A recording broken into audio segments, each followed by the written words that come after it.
University and the 94th Commencement Ceremony.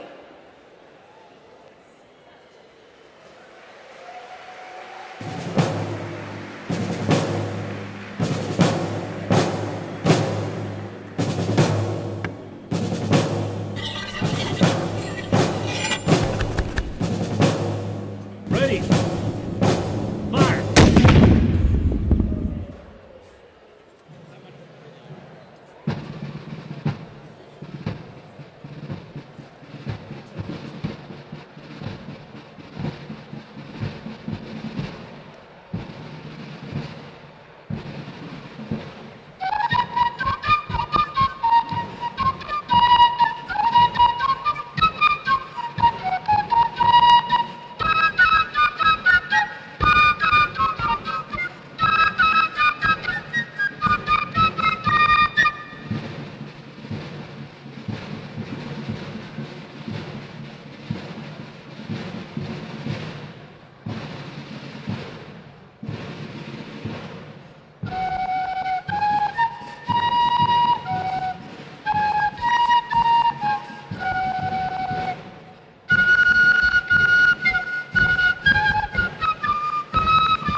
On behalf of the Board of Trustees of Robert Morris University, its faculty, staff, and administrators, I welcome you to the 94th commencement exercise and hereby declare these ceremonies open.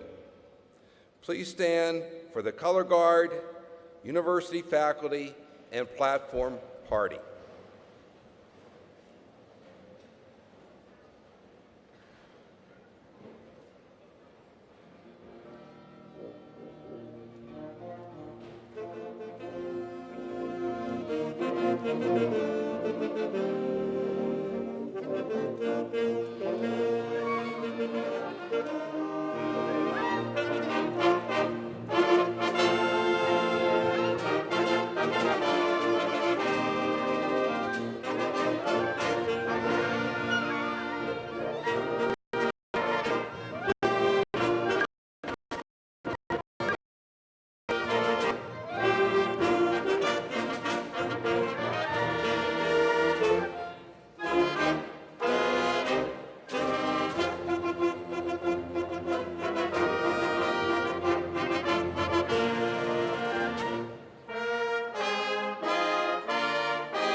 As president of Robert Morris University, it is my privilege to welcome you to the 2019 commencement exercises.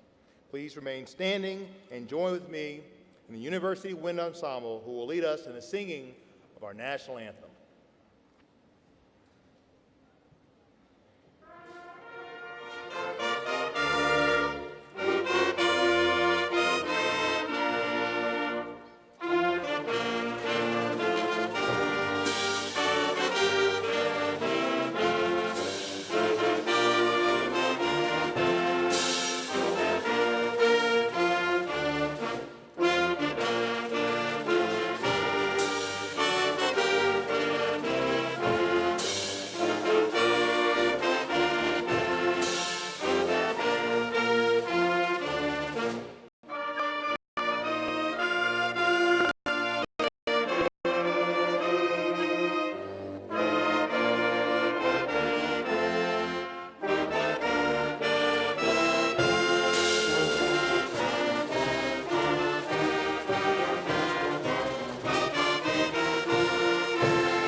Thank you. Please be seated. I would like to introduce the chairman of the Robert Morris University Board of Trustees, Mr. Richard Harshman, to welcome everyone to our commencement exercises. Mr. Chairman.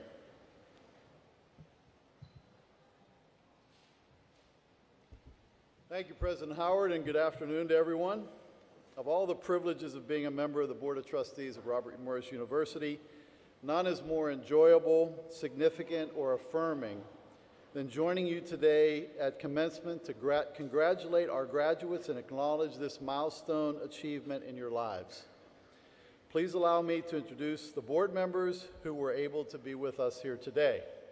Gary Klaus, Carrie Coggill, Margaret DiCuccio, Clarence Dozier, Tom Hunley, Morgan O'Brien, Colio O'Connor, Michael Smith, Gregory Spencer, and Cheryl Walker.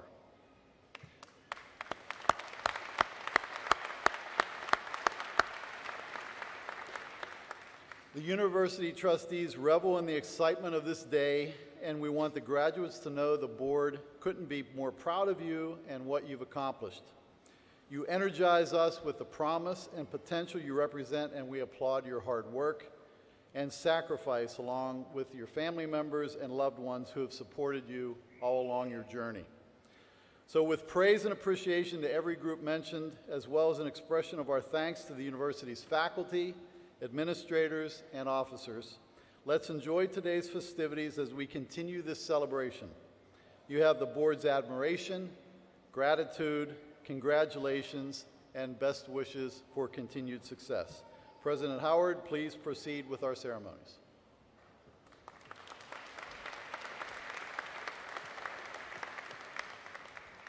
Ladies and gentlemen, honored guests, esteemed faculty and staff, and of course to you, the class of 2019, and your proud parents, your spouses, and children.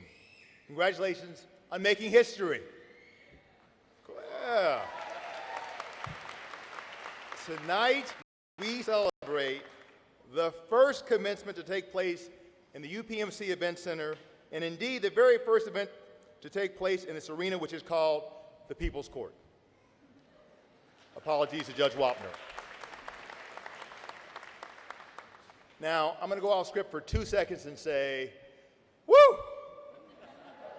We did it. 4 years ago, when I was interviewing to be president of the United, I said President of the United States. You didn't know that. Well, there are enough people running anyway, so I might as well throw my name in the hat. But when I was interviewing to be the president of Robert Morris University, I apologize, this idea of an event center came up with the trustees and the faculty and staff and students that interviewed me. And they said, what do you think, Dr. Hutt? And I said, I thought that made a lot of sense for us as a community and for us to move forward and take the next step of being Robert Morris College, Robert Morris University, the National Doctoral Granting University. And here we are 4 years later, and we have done it. And I want to just get one more round of applause to our community for making it happen.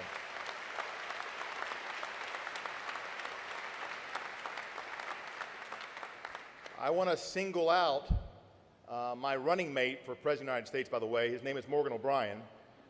Now, in all seriousness, I want to single out Morgan O'Brien, who's a trustee, because of his foresight, leadership, and commitment is the reason that you're sitting on the People's Court. This guy is the CEO of People's and an RMU graduate, and his son's graduating tonight. So Morgan, I'm going to give you a round of applause. Thank you.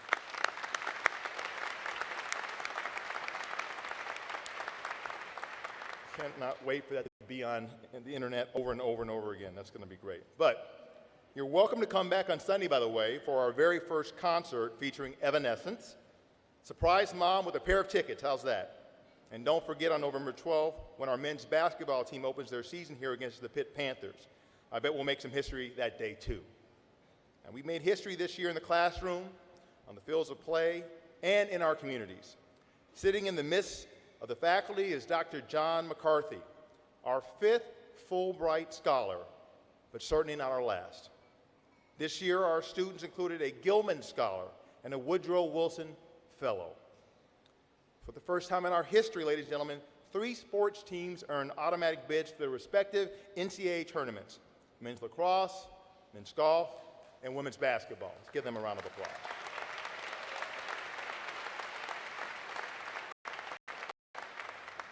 Led by our able faculty and our deans here, our MBA program climbed 38 spots in the U.S. News and World Report list of best graduate schools. Way to go, Michelle.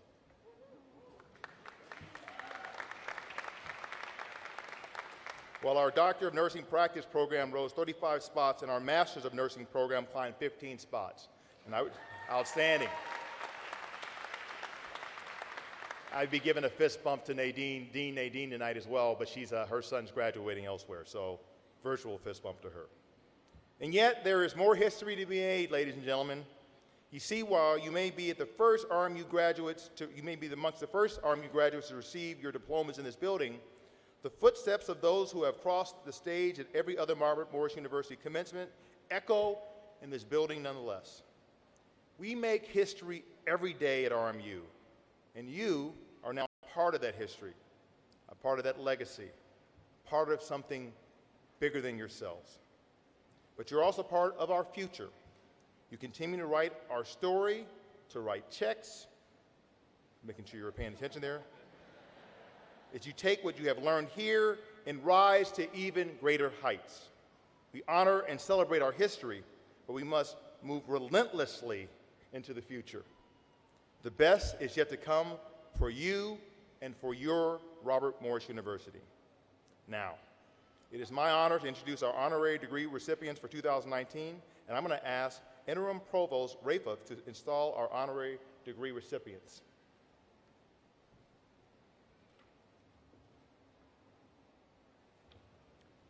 Will Trustee Richard Harshman please come forward? Will Dr. Daria Jacob and Dr. David Sunoco please come forward and assist in presenting to David Al Jameson, JD, the hood and diploma, symbolic of the degree that is awarded at this time. Mr. President, please confer the degree of Humane Letters honoris causa upon David E. Jameson from Robert Morris University.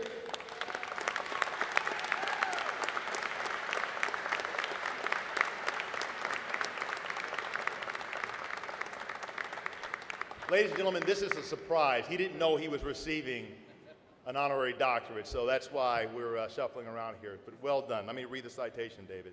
Professor Jameson, by this degree, we recognize your outstanding service as Provost and Senior Vice President of Academic Affairs from 2008 to 2019.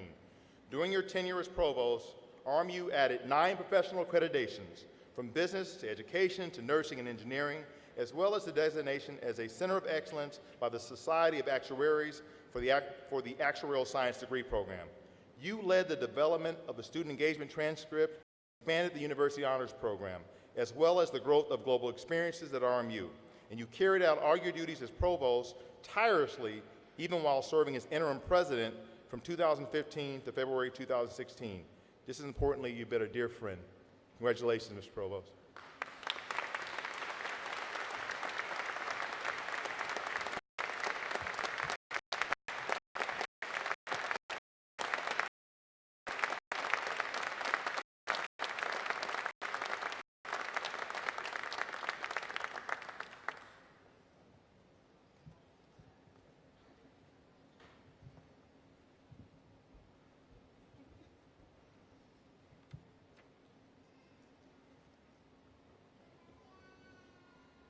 It is now my honor to present our next recipient of an honorary degree, Mr. Gary Kloss.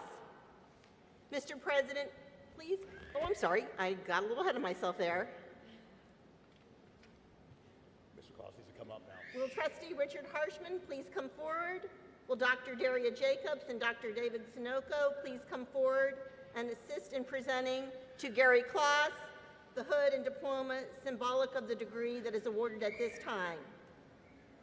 Mr. President, please confer the degree of Business Administration, honoris causa, upon Gary Kloss from Robert Morris University.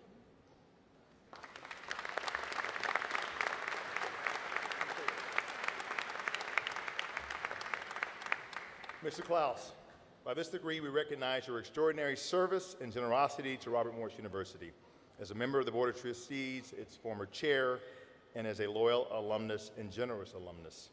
We recognize your service to the greater Pittsburgh community, including on the boards of the Pittsburgh Zoo and PPG Aquarium and Goodwill of Southwestern Pennsylvania, to cite but two examples.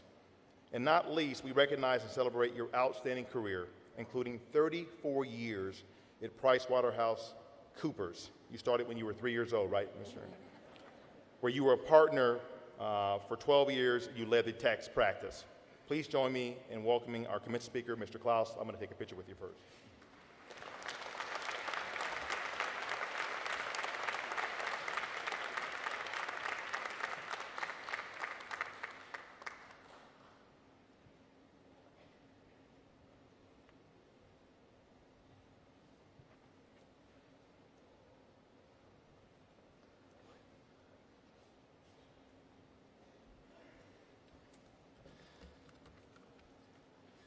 Thank you, Dr. Howard and Chairman Harshman, and thank you to the members of the Board of Trustees and all those who saw fit to bestow this tremendous honor upon me. And congratulations to all of you in the 2019 cohort. This event is made even more special to me because I'm sharing this recognition with Dr. David Jamison, for whom I have great respect and admiration, as well as deep appreciation for his invaluable service to my university, to our favorite university. Thank you, David. I'm both humbled and honored to address this first-class graduate from this magnificent facility, the UPMC Event Center, something that was just a dream only a few years ago. It was Morgan's dream, but now it quickly became all of our dreams, and now it's a reality. I'm humbled by the receipt of an honorary doctorate. Frankly, when I was first contacted by Dr. Howard, I was convinced that it was a mistake. But then I realized that I had seen this Board of Trustees and the leadership team at Robert Morris University do some amazing things, and I've learned to trust their collective wisdom and judgment. So if you think that I'm qualified to share my thoughts with this assembly, then I will once again trust your judgment. So for the graduates and others in the audience, I have some good news and some bad news. The good news is that my comments are just about all that stands between you and the receipt of this coveted recognition for which you've worked so tirelessly. The bad news is that my comments are about an hour and a half long. Well, that's not quite true. With apologies to my favorite president, with the exception of Dr. Howard, of course, my favorite president, Abraham Lincoln, the world will little know nor long remember what Klaus says here today. So I will be brief. Although I did promise my 5-year-old grandson, Daniel, that he would get a new Lego set if he could remember even one of the things that I said. So Daniel, are you listening? As I was preparing to retire from PwC about 12 years ago, one of my younger colleagues told me that what he would miss most about me was my pithiness. After I confirmed that he had said pithy and not something else that sounds like pithy, I took his comment as a compliment. He assured me that it was, and he encouraged me to write down some of the things I had shared with him and others over the years so they could remember them, or maybe laugh at them after I'd gone. But never being short on ego, I agreed to do that, and over the next several months I compiled a list of about 10 pieces of advice that I had accumulated from various sources over the course of my 40-plus year career. Most were not original to me, but some were attributed to history's greatest scholars. But all of them were helpful to me at one point or another during my career, my life. So the even better news for you is that we don't really have time for 10. So I've narrowed my list to 4 and offer them to you today, not as wisdom or advice, but with the hope that perhaps 1 or 2 may resonate with you in some way.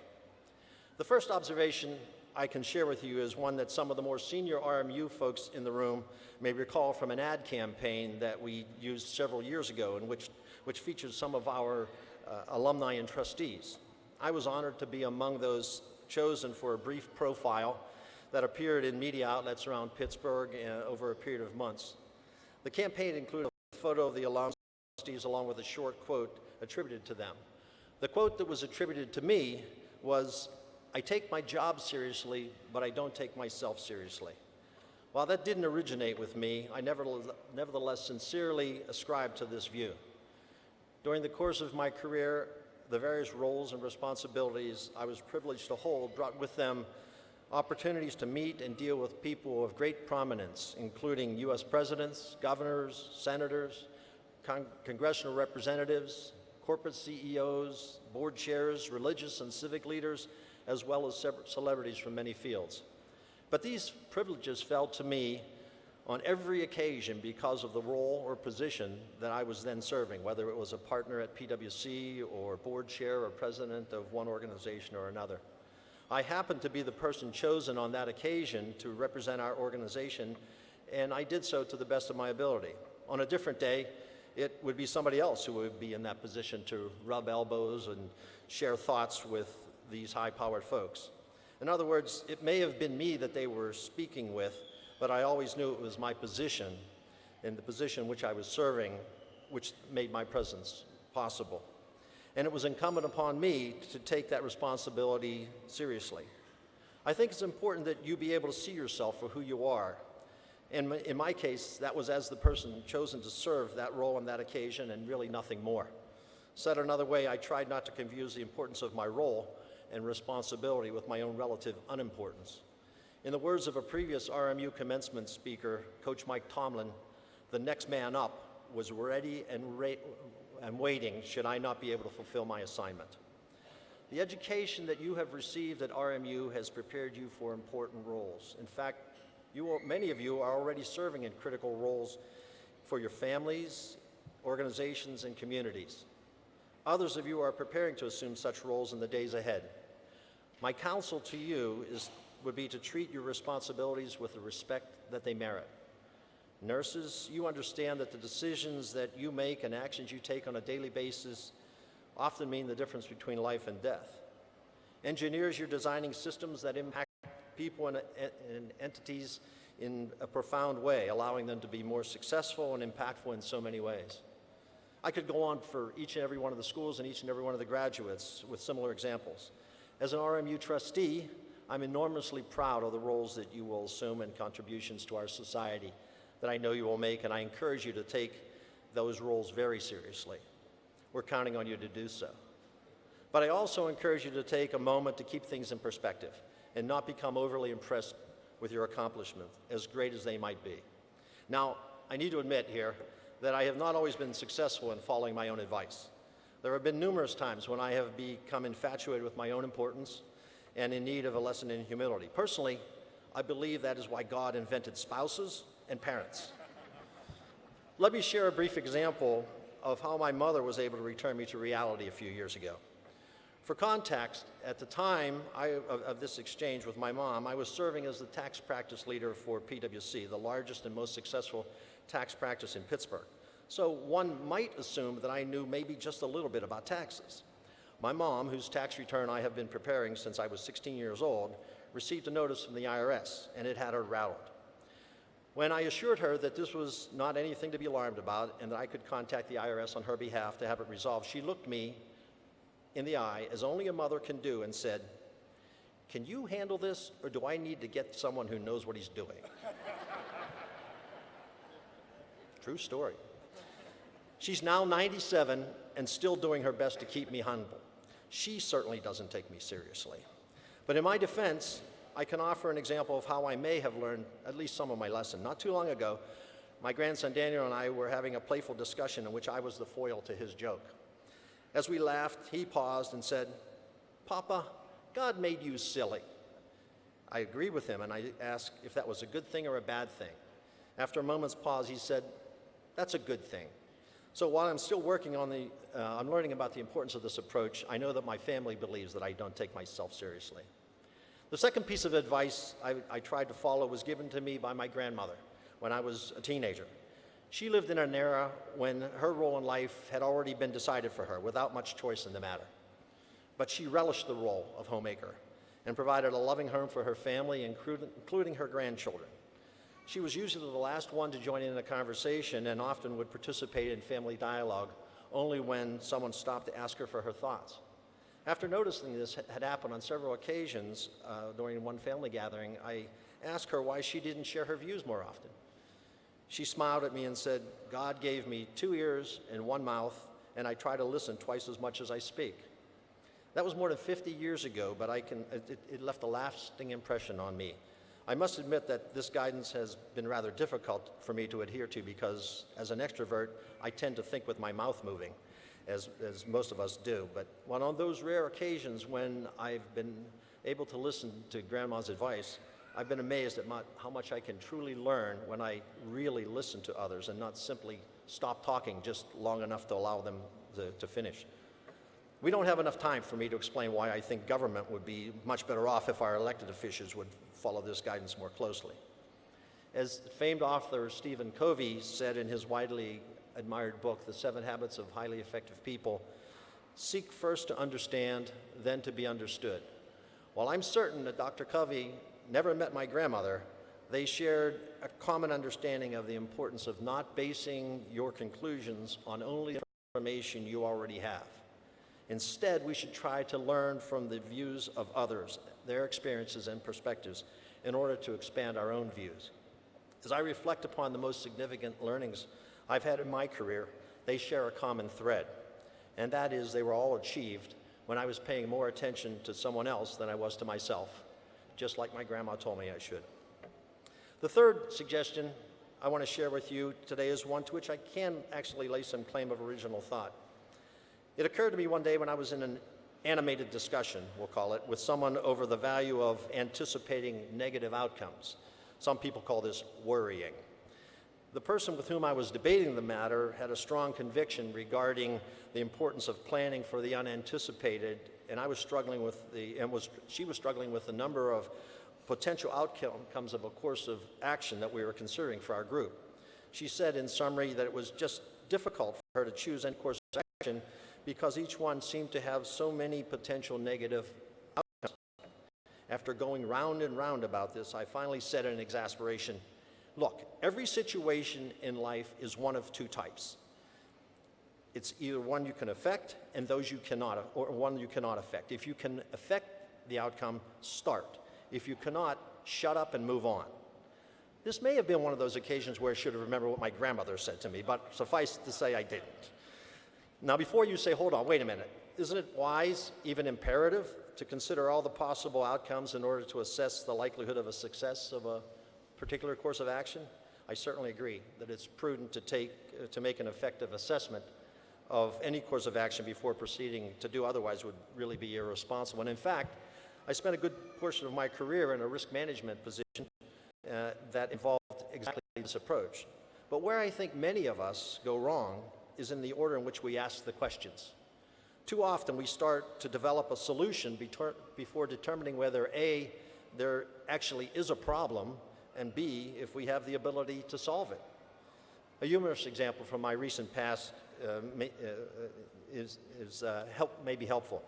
Several of us were trying to decide what we wanted to order from a popular restaurant as we were en route to the restaurant. Thoughts turned to appetizers, entrees, and of course the delicious desserts for which the establishment is very well known. There was some playful discourse on which of these offerings was the restaurant's best, and we really had no resolution until we arrived at the restaurant, only to discover that it was closed for remodeling. We were all disappointed, but we had a good laugh at how much energy we had wasted trying to resolve a question that simply was not relevant. Now, this is not a big deal, as we quickly identified another location, another restaurant, and proceeded to have dinner. But think of how many times we attempt to resolve matters that are beyond our control. What if it rains tomorrow and we can't do X? What if my company decides to shift its resources away from my area and our funding is cut? How will the economy react if so-and-so is elected? These thoughts cross our minds constantly, and if we allow them, can paralyze our ability to act. What I'm suggesting is that we should first decide whether there is any action we can take now to affect the circumstance we are in. Maybe carry an umbrella. And if there's no way we can impact the situation, by the way, the election's not until 2020, we can apply our energy in more productive areas. In other words, ask and answer the can I question before moving to the how do I phase. Before I conclude my remarks to you, I want to share something that was not on my list back in 2008, but perhaps is the thought that I can leave with you. It's very simple.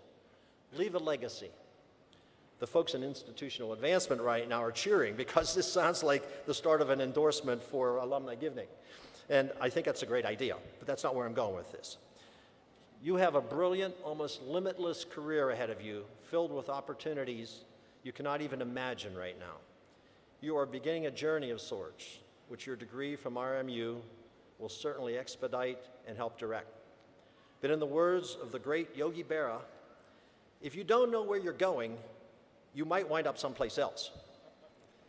As quaint as this sounds, there's a great deal of truth in this guidance. You may not know today where you will be in 5, 10, or 20 years, but you can prepare yourself for who you will be when you get there by deciding what kind of legacy you want to leave. Examine the values that you hold most important and strive to keep them as your calling card. Become known for these values and live your life and career by them. As morbid as it may seem at this moment, imagine what words you would want to appear on your headstone and set your course in that direction.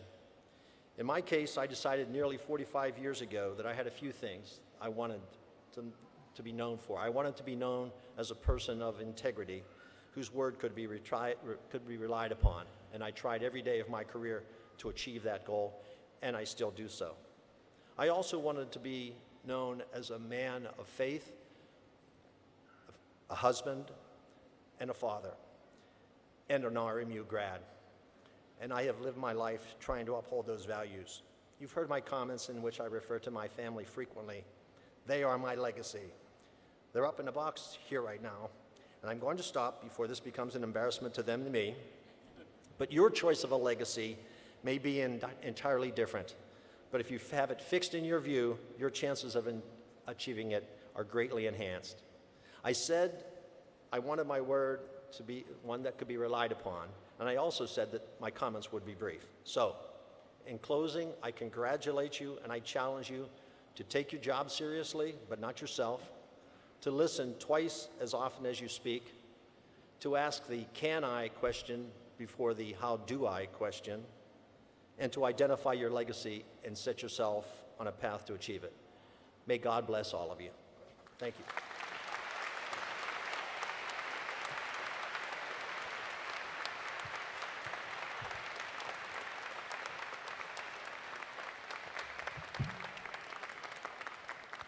Gary, you have left the legacy beyond your family.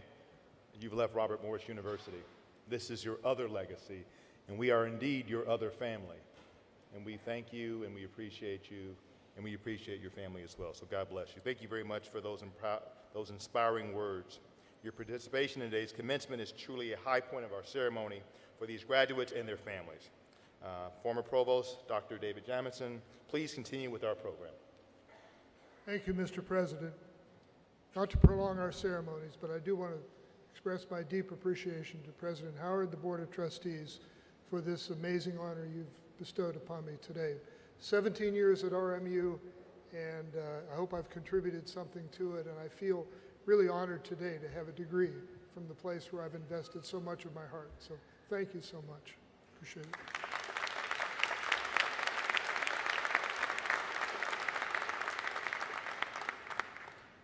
Robert Morris University recognizes dedicated individuals who have served the university with distinction by the award of emeritus status. Faculty chosen for this honor have attained the rank of professor or associate professor and have evidenced a sustained record of teaching, scholarship, and service. The names of all of our RMU emeritus faculty are listed on page 4 of your program. I believe some members, I know one is here, of the class of 2019 are with us this afternoon. Is Professor Adora Holstein, are you here, Adora?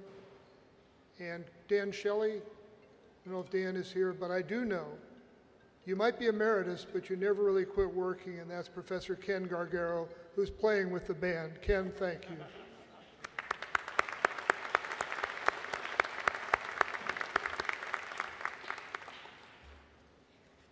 RMU student veterans hold a special place in our hearts at this university. Over 160 veterans study here, and many of them are with us this afternoon, including those who are graduating with master's and doctoral degrees. Tomorrow, we will graduate another 45 veterans who will receive their undergraduate degrees. I would now like to ask all of our military veterans graduating today to please stand and be recognized by us. Please stand.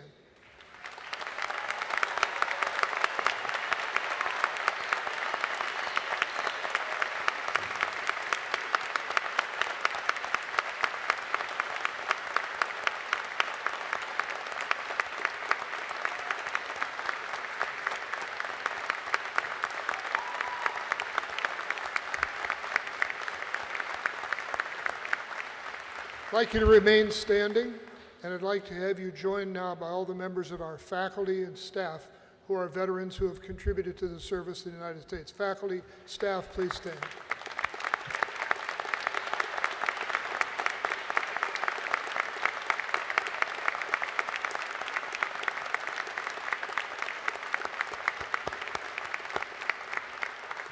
Thank you. You may be seated.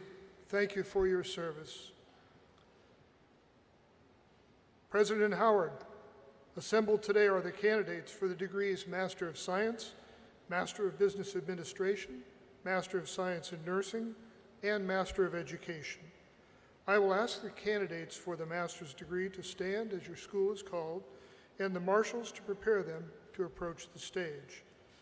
We begin with Dr. Elizabeth Stork, Professor of Organizational Leadership, and Dr. Gavin Buxton, Professor of Physics. Will you please come forward to announce the names of the candidates? Elizabeth and Gavin.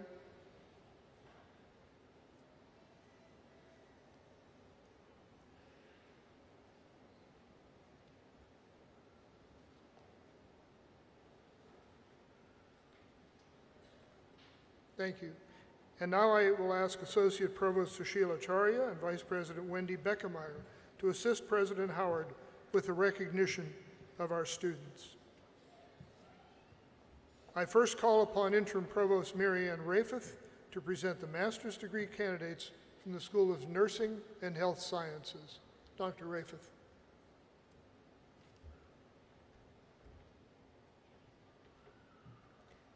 I call forward Dr. Holly Hampy and Dr. Jesse Kammerer to hood the candidates with the master's hoods signifying their degree from the School of Nursing and Health Sciences. May I ask that we hold our applause until all graduates have been recognized. I present the master's degree candidates from the School of Nursing and Health Sciences.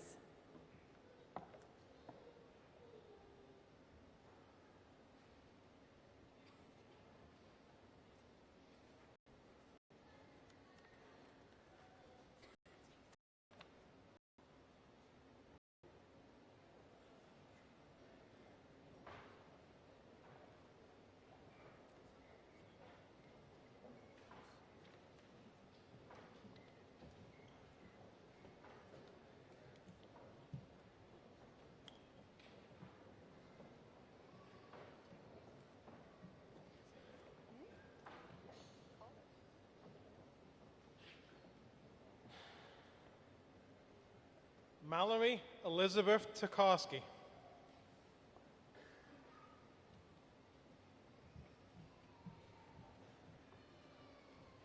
Charles Hines Franklin.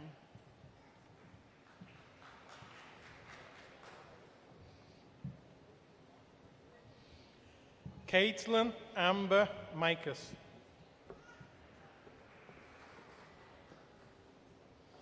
Ariana Elizabeth Hay.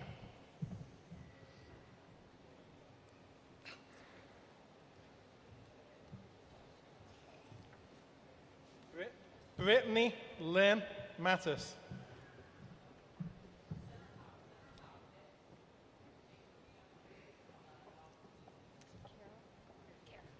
Kara Lynn McCusker.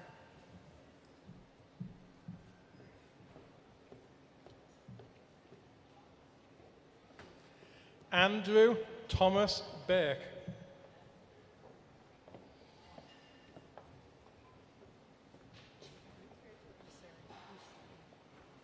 Ruth Ann Busseri.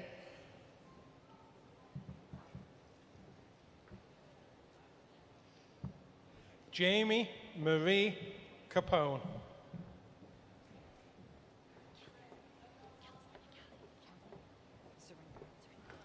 Callie Kate Eva Zarenko.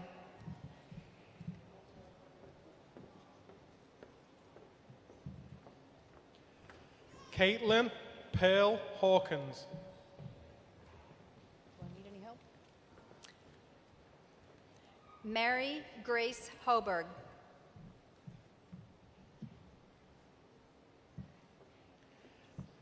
Shirley Faye Hare.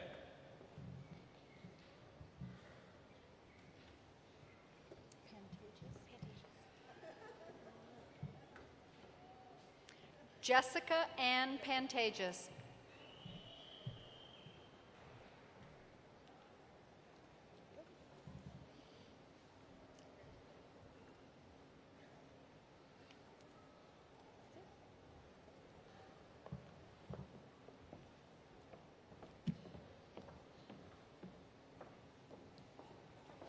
I now call upon Dean Maria Kalovich to present the candidates from the School of Engineering, Math, and Science. Dean Kalovich.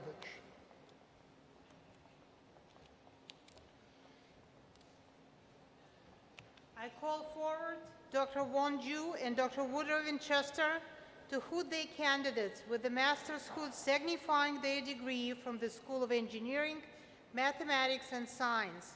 And may I ask that we hold our applause until all graduates have been recognized.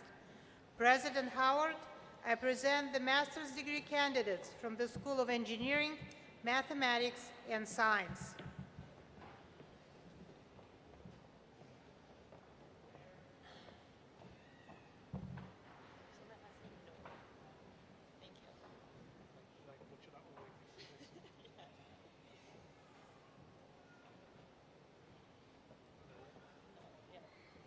Kendall Elizabeth Noel.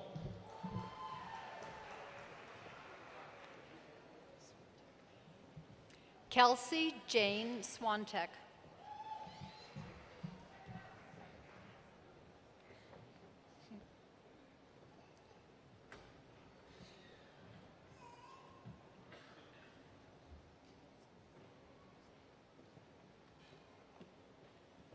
Kobe Green. Thank you. Abdullah Ali Alamar.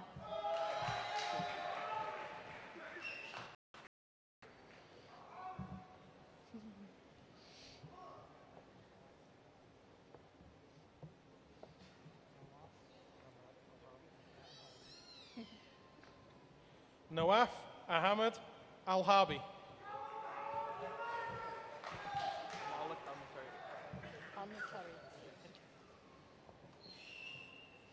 Malik Al-Mutari.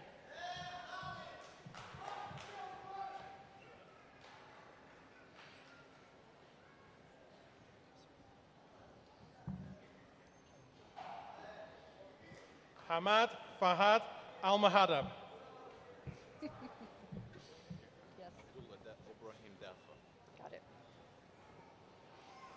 Abdullah Ibrahim Dafa.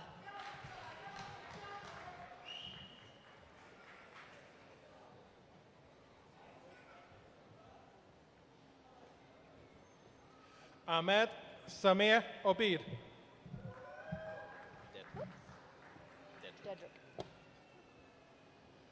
Dedrick Reynard Johnson.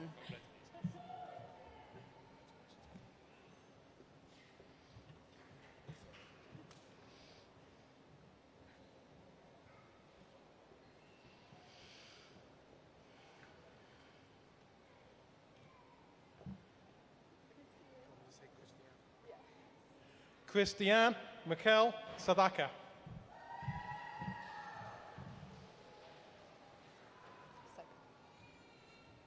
Garrett Lucas Sipe.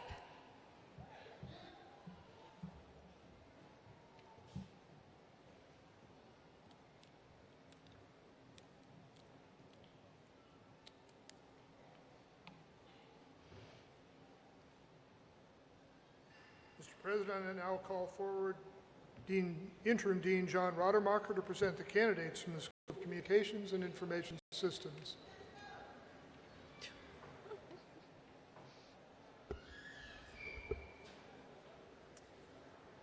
I call forward Dr. Petros Malakian and Professor Don Churchek to hood their candidates with the master's hood signifying their degree from the School of Communications and Information Systems. And may I ask that we hold our applause until all graduates have been recognized. President Howard, I present the master's degree candidates from the School of Communications and Information Systems.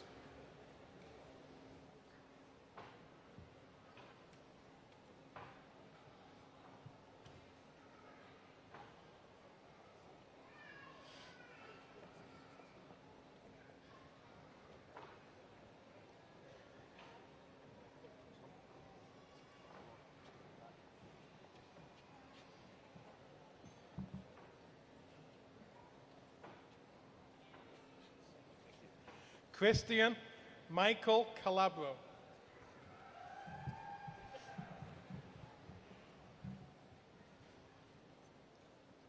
Matthew John Silba. Daniel Justin Trunk.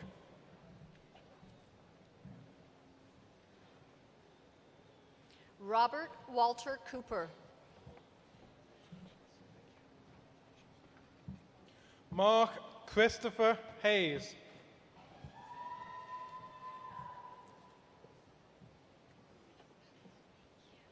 Benjamin Cole Gillette.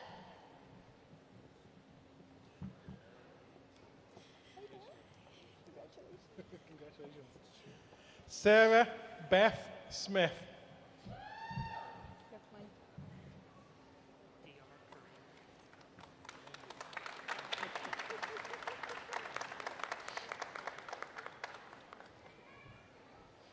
Dr. Kareem.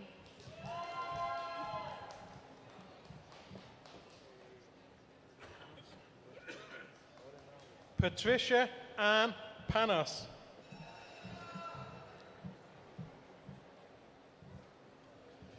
Lindsay Marie Feltz.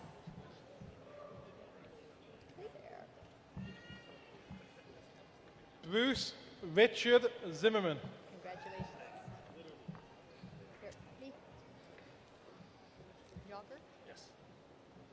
James William Yager.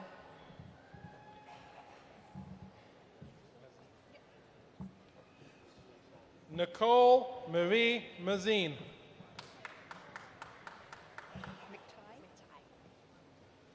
Maria McKinley McTighe.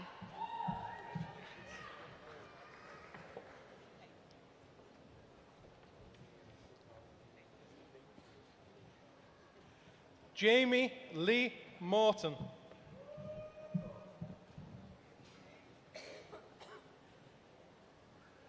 Sharon Ann Offman.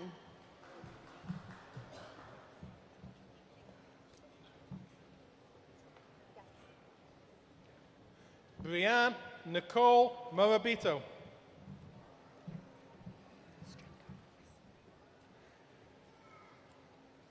Melissa Ann Stranko.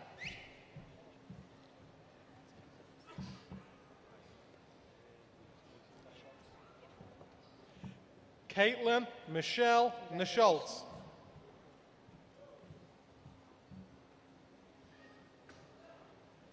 Andrew Mason.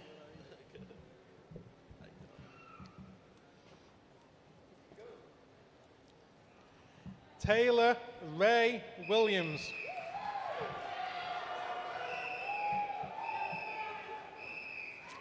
Justin Thomas Hill.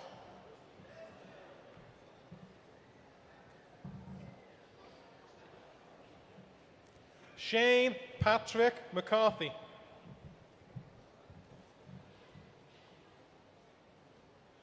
Eric Michael Brown.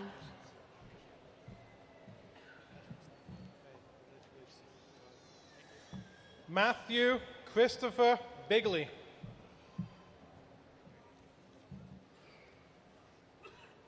Sean Michael Birch.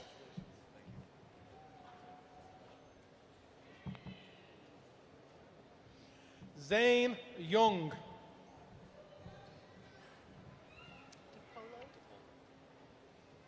Clark Denning DiPolo.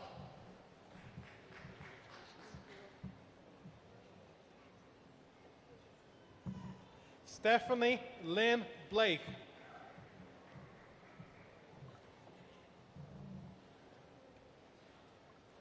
Mohammed Hussein Al Sharif.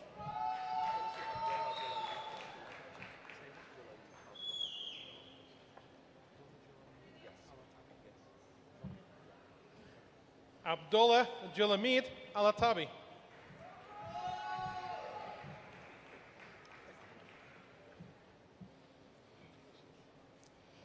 Ziad Hamda.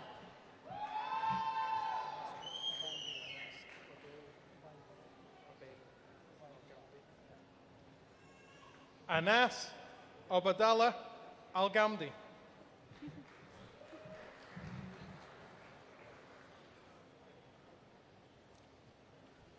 Fasal Hamad Alamji. Oops, got that wrong. Sorry. Johnny.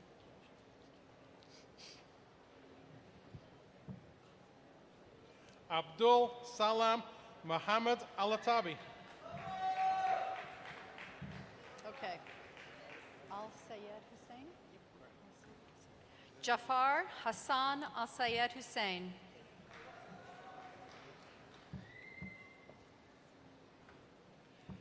Dylan Jeffrey Smith.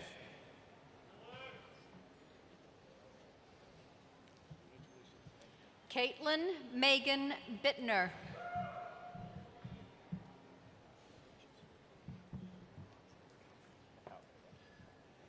Michael Robert McAlco Jr.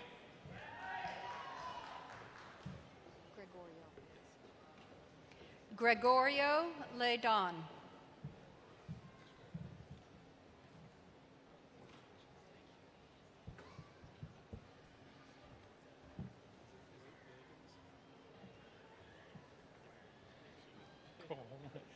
Matthew David Jurgens.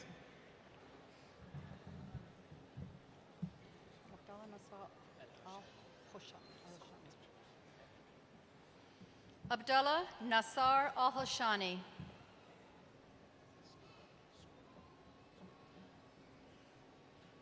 Christopher Brian Scoren.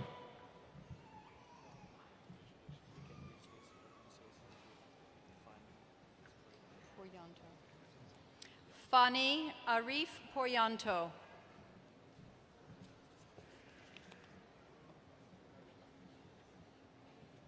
Stefan Carl Grzinski. Aaron Garfield Thiel.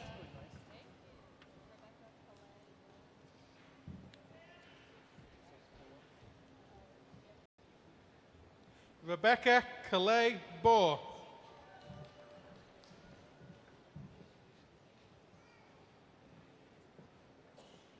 Michael Jacob Ruxton.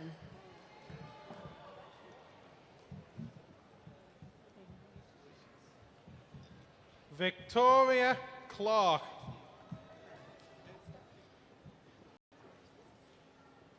Vincent Michael Passini.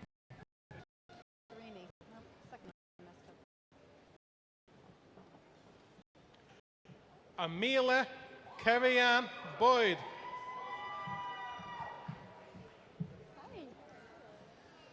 Michaela Mulrain.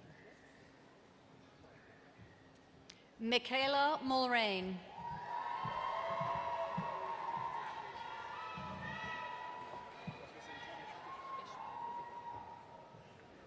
Tabitha Jean Ishman. You too.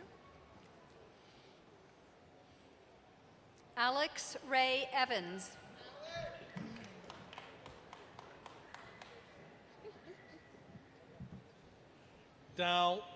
Danielle Rose Drushniak.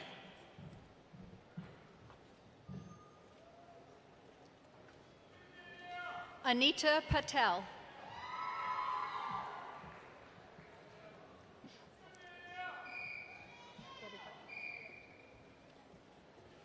Bradley James Hathcock.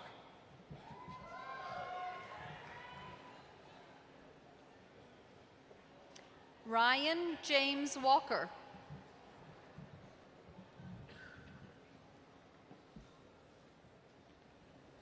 Gregory Philip Genova.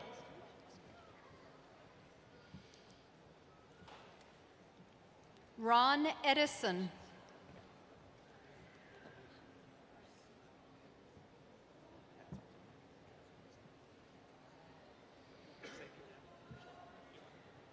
James M. Kazmiak.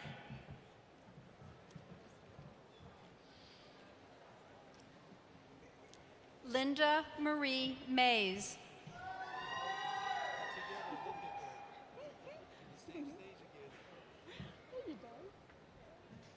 Samantha Sullivan Walkley.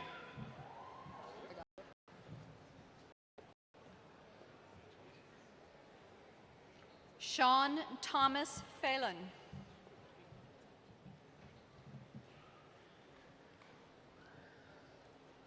Madison Ferrucci.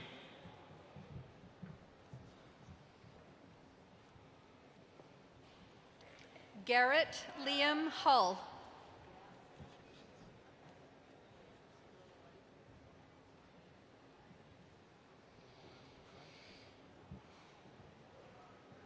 Abdullahman McGram. See how we do this. I'll show you that. Abdullah Khalid Al-Sharida.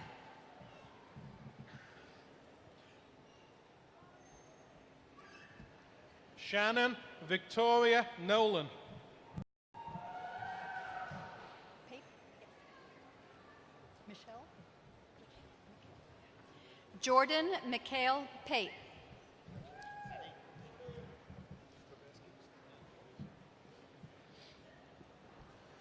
Joseph Douglas Strabeski. Oh, nice to meet you. Hi, nice to meet you too. Matthew O'Brien.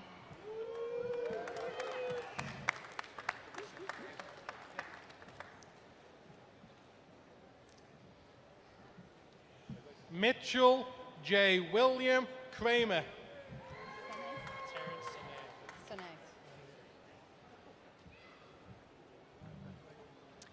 Taryn Sine.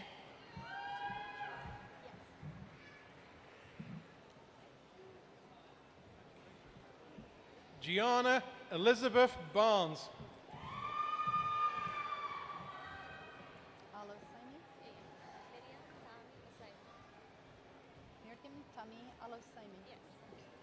Miriam Tami Alosemi.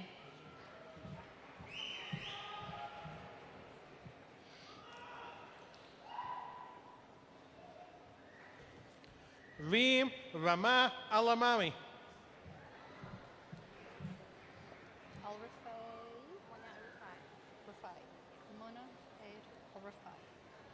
Mona Aid Al-Rafai.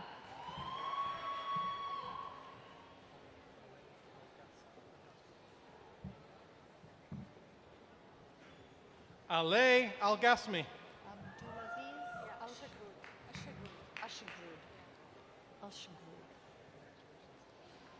Lama Abdulaziz Al-Shagrud.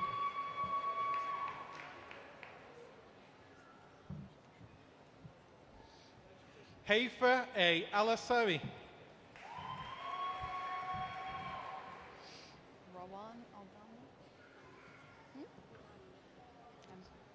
Rawan Al-Ghanmi.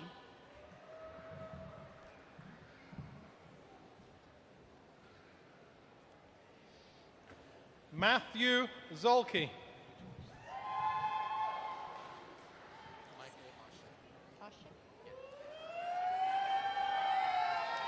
Michael Ashik.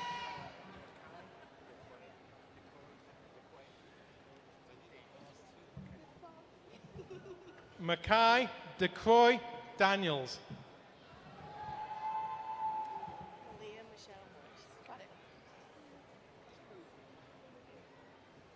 Malia Michelle Morris.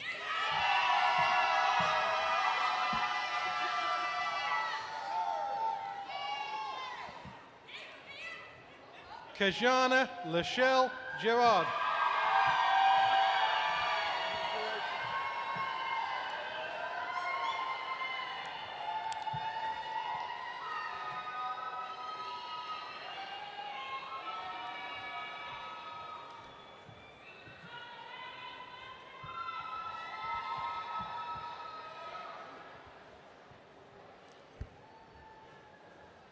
I now call upon Dean Michelle Patrick to present the candidates from the School of Business. Dean Patrick. I call forward Dr. Yasmin Perowit and Dr. Jody Potter to hood the candidates with the master's hoods signifying their degree from the School of Business.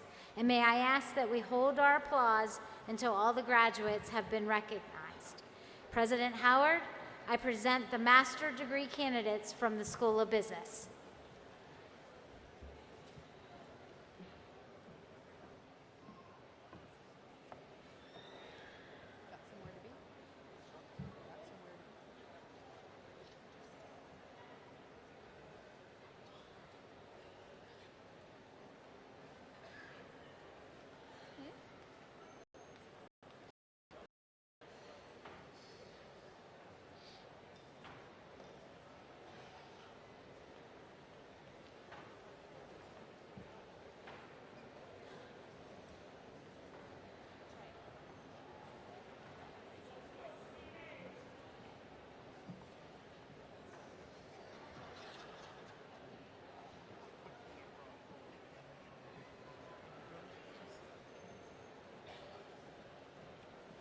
Michael Gregory Imgrund.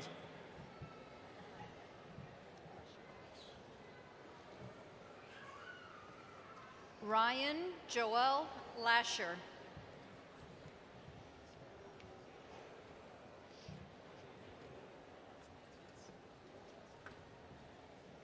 Matthew William Teets.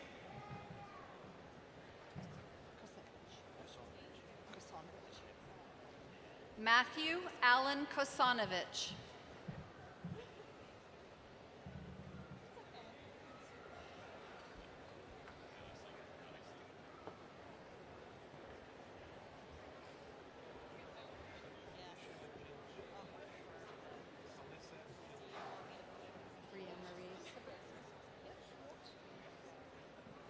Alicia Jill Swartz.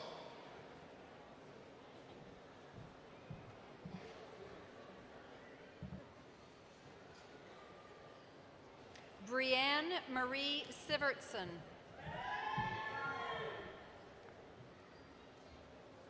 Carolyn Ann Webster.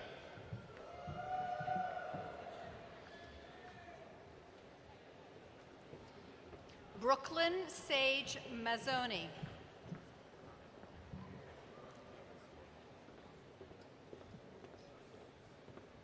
Kevin Dennis Horvath.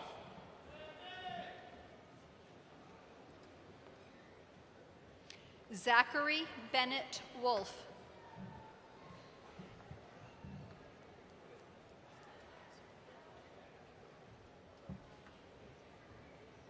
Nicholas Bogerman.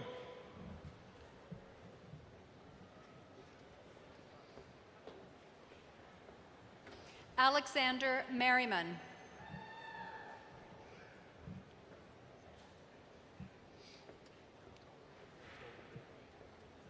Stephen James Antolich.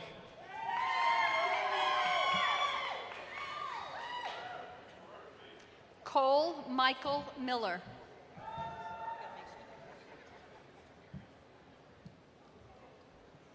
Sean Richard Smith.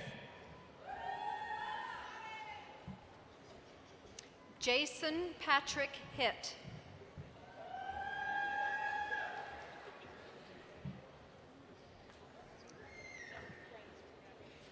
Megan Elizabeth Linsky.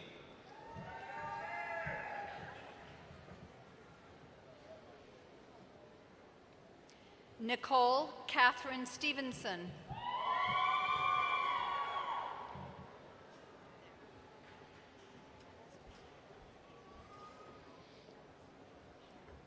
Angela Michelle Fry.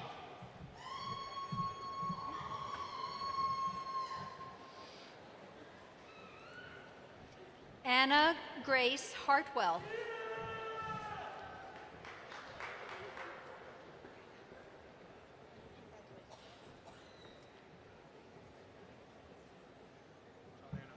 Sarah Joy Krivasek.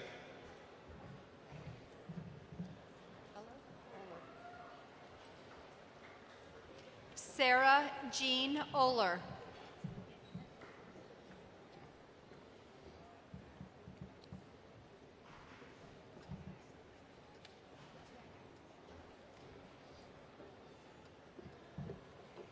Garrett James Weaver.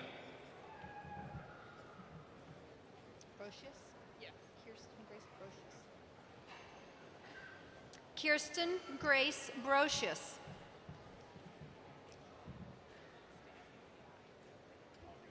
Tanya Marie Stock.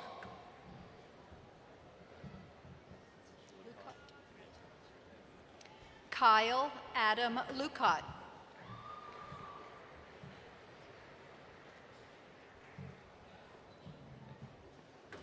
Michael David Bolander. Brian Patrick Delaney.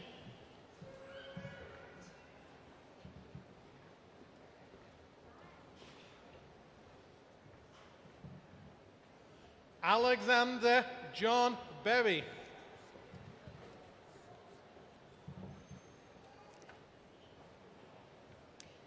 Emily C. Henricks.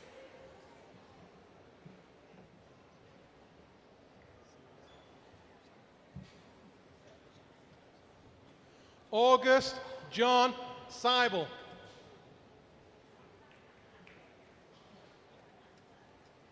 Mara Elizabeth Sharkey.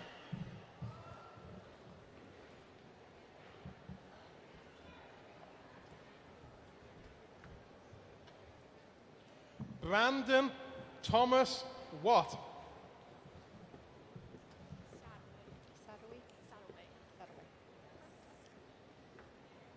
Caitlin Lee Sadoway.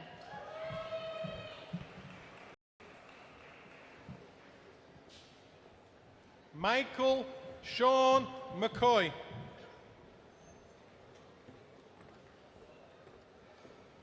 Edward Michael Thomas.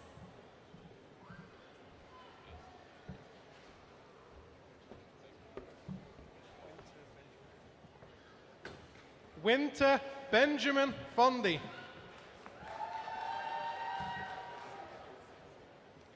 Justin David Smith.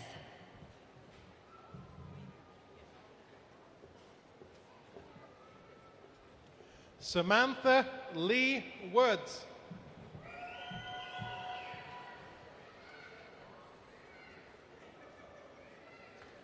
Julie Alyssa Powell.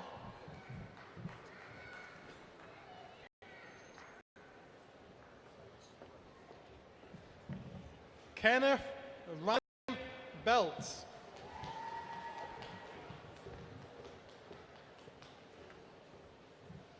Alexandra Christine Tobias.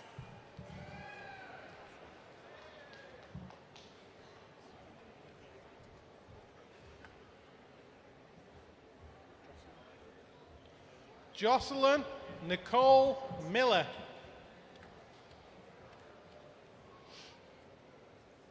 Nicholas Anthony Matty.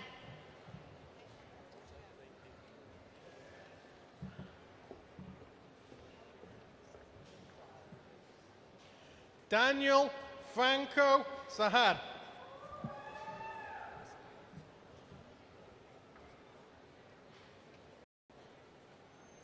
Christine Campbell.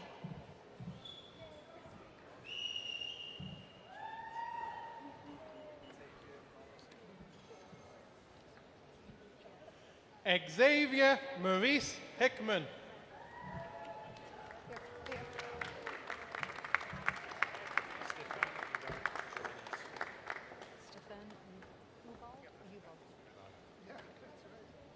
Stefan Ubald Johannes.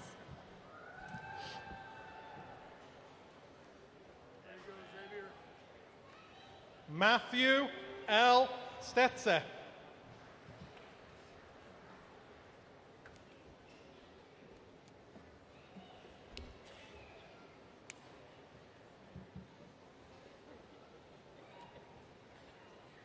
Mr. President, I now call forward Interim Dean Philip Harold to present the candidates from the School of Education and Social Sciences.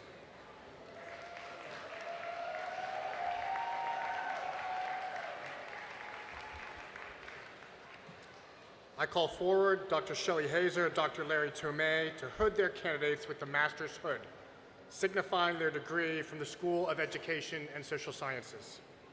And may I ask that we hold our applause until all graduates have been recognized. President Howard, I present the master's degree candidates from the School of Education and Social Sciences.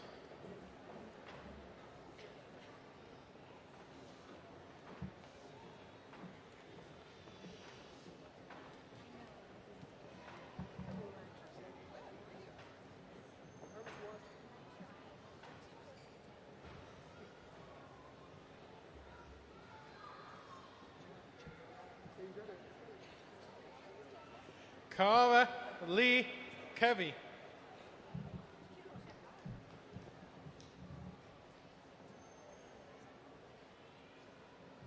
Jenna Rosenfeld.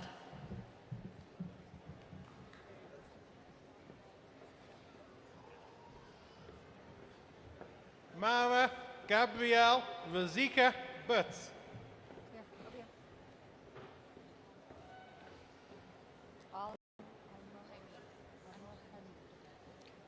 Nada Hamad Al-Mohamid.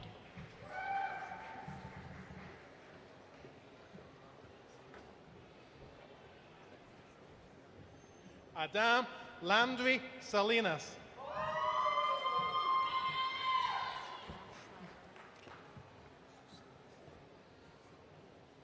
Vanessa Schreiber.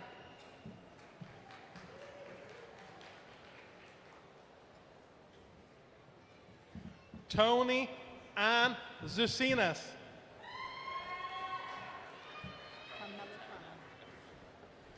Jonathan James Carmelitano.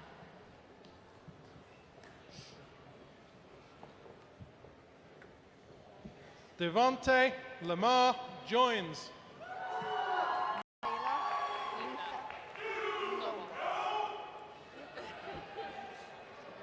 Michaela Letha Lowater.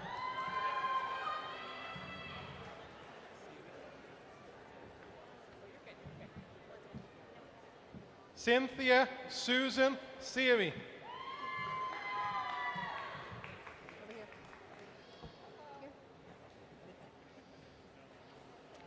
Whitney Chapman.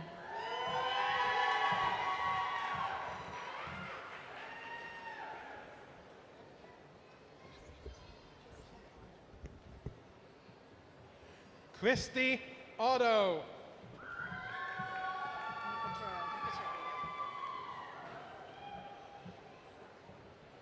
Lynn Ann Nicotero.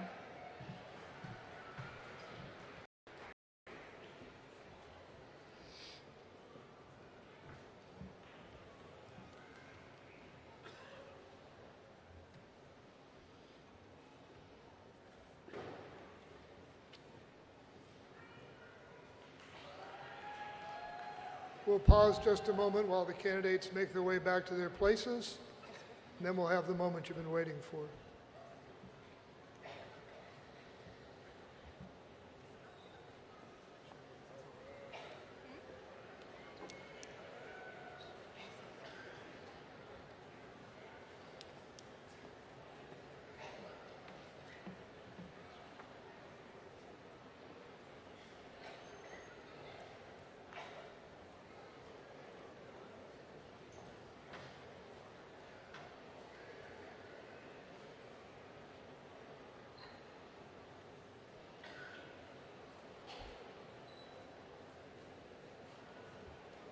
And now, would all of the master's degree candidates please rise?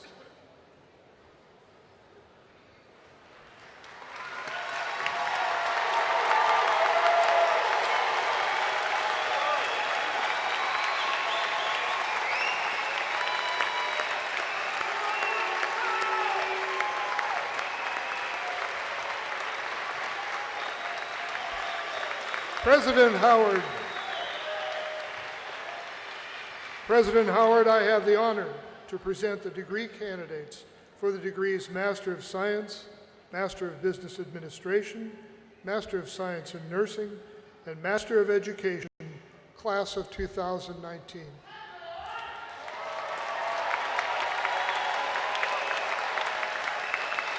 All right now, it's not quite official yet, so hold on. Upon recommendation of the faculty and with the authority vested in me by the Pennsylvania Department of Education and the trustees of Robert Morris University, I confer upon you the Masters of Science, Masters of Business Administration, Master of Science in Nursing, and Master of Education degree for which you have been certified with all the rights and privileges appertaining thereto. Let's give them one more round of applause.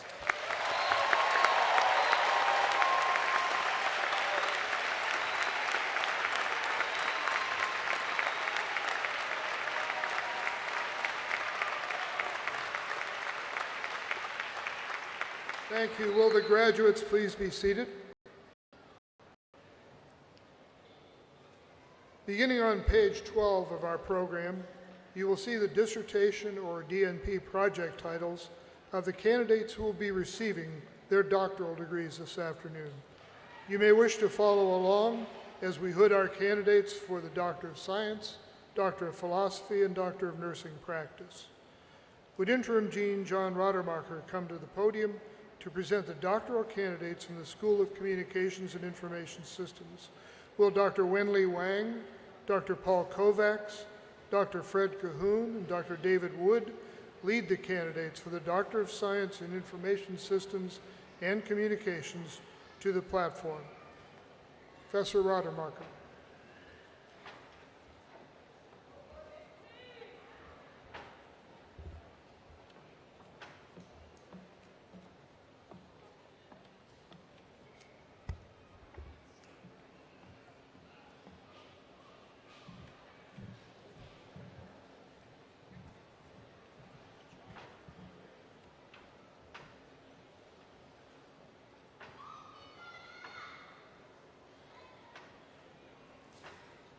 President Howard, I present those candidates who have fulfilled all degree requirements for the Doctor of Science in Information Systems and Communications. We will be reading a short biography of each candidate. Your commencement program contains their names and the title of their dissertation. And may I ask that we hold our applause until all doctoral graduates have been recognized.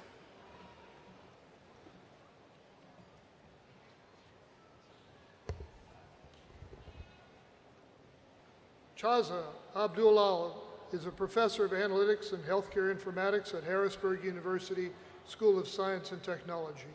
She holds a BS in Business Management, a Master of Business Administration, and a Master of Business Education from Bloomsburg University of Pennsylvania.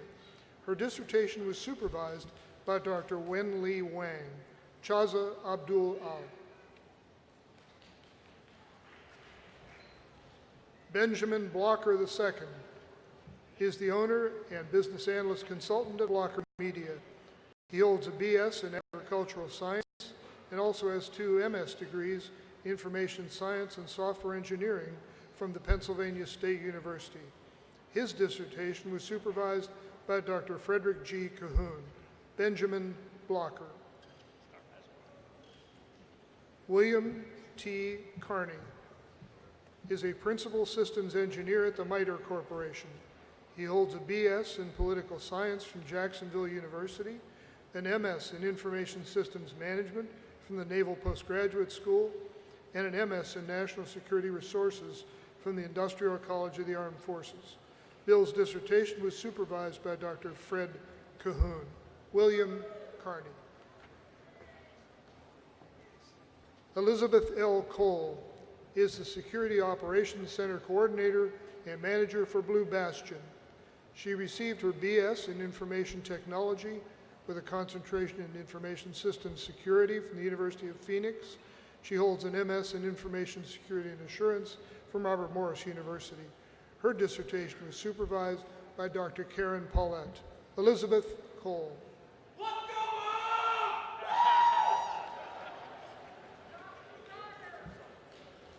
Fred P. Hoffman is the Research Director of Cipher Systems, a competitive intelligence firm in Annapolis, Maryland. He holds the BA in Government from Lawrence University, an MA in Asian Studies Chinese from the University of Michigan, and an MS in Strategic Intelligence from the National Intelligence University. His dissertation was supervised by Dr. Robert Scalvera. Fred Hoffman. John F. Kane, Deputy Director of Plans and Programs at MITRE Corporation, holds a BS in Computer Science from Millersville University and an MS in Information Systems from DePaul University. His dissertation was supervised by Dr. John Lawson. John Kane. Jin Kwan is the Technical Assistant to the Director for Computational and Information Services Directorate at the U.S. Army Research Laboratory. He has a BS in Applied Mathematics Research, BS in Industrial Management, both from Carnegie Mellon, MS in Systems Management Operations Research, and an MS in National Resource Strategy. His dissertation was supervised by Dr. Ann Jabro. Jin Kwan. Alvy W. Lin is one of the lead information systems engineers at MITRE Corporation. His BS is in accounting from the University of Maryland, MS in Information Systems Technology from George Washington University. His dissertation supervisor was Dr. Donna Salanti. Alvy Lim. Scott Lupton is principal software engineer for ClearEdge IT Solutions. The BS is in Computer Science from Jackson State University, MSE in Computer Science from Johns Hopkins. His dissertation supervisor was Dr. Sushma Mishra. Scott Lupton. Kendall Polk is a senior program management analyst with the U.S. Army. His BS is in Computer Science from the U.S. Military Academy and an MS in Computer Science from the Naval Postgraduate School. His dissertation was supervised by Dr. Wenli Wang. Kendall Polk. Lisa Raymond is the owner of First Choice Temporary Services of Pittsburgh. She is also an adjunct instructor here at Robert Morris University. Her BS is in Professional Studies and an MS in Leadership, both from Duquesne University. Her dissertation was supervised by Dr. Stuart Allen. Lisa Raymond. Edison E. Raleigh is the lead cybersecurity engineer at MITRE Corporation. He holds a BS in Information Systems from the New York Institute of Technology and an MS in Information Management Systems from American University. His dissertation was supervised by Dr. David Wood. Edison Raleigh. Luanda Evans Studevant is the Information Systems Engineer at MITRE Corporation. She holds a BS in Mathematics from Virginia and an MBA from the Strayer University. Her dissertation was supervised by Dr. Sushma Mishra. Luanda Studevant. Choji Wang is Principal Systems Engineer at the MITRE Corporation. His Bachelor of Engineering in Information Systems from Tsinghua University in China, Master of Arts in Economics and a Master of Science in Statistics, both from the University of Toledo, and he has an MBA from Loyola University of Maryland. His dissertation was supervised by Dr. Paul Kovacs. Choji Wang. Please join me now in congratulating these candidates for the Doctor of Science in Information Systems and Communications.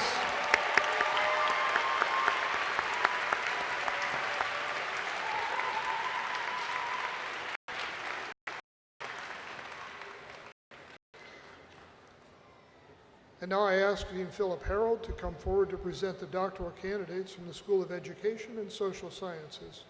Will Dr. Mary Hansen, Dr. Richard Fuller, and Dr. George Semich lead the candidates for the Doctor of Philosophy degree to the platform. Dr. Harold.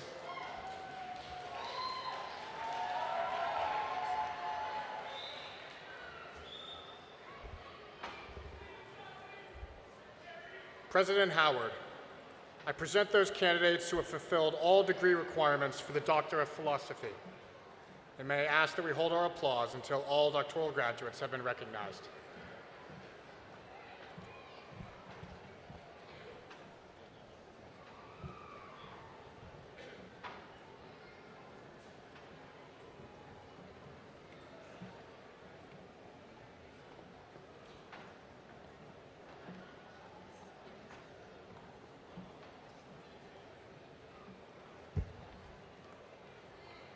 Doha Adnan Alatas is the founder of the Arab Generation School in Pittsburgh and works in Saudi Arabia in a training department for an American organization. She holds a BA in psychology from King Abdulaziz University and MS in instructional leadership from RMU. Her dissertation was supervised by Dr. Lawrence Tomei. Doha Alatas. Chauncey Terrell Alexander is Chief Executive Officer and co-founder of Unsigned Entertainment. He holds a BA in Communication and an MS in Organizational Leadership, both from RMU. His dissertation was supervised by Dr. James A. Bernauer. Chauncey Alexander.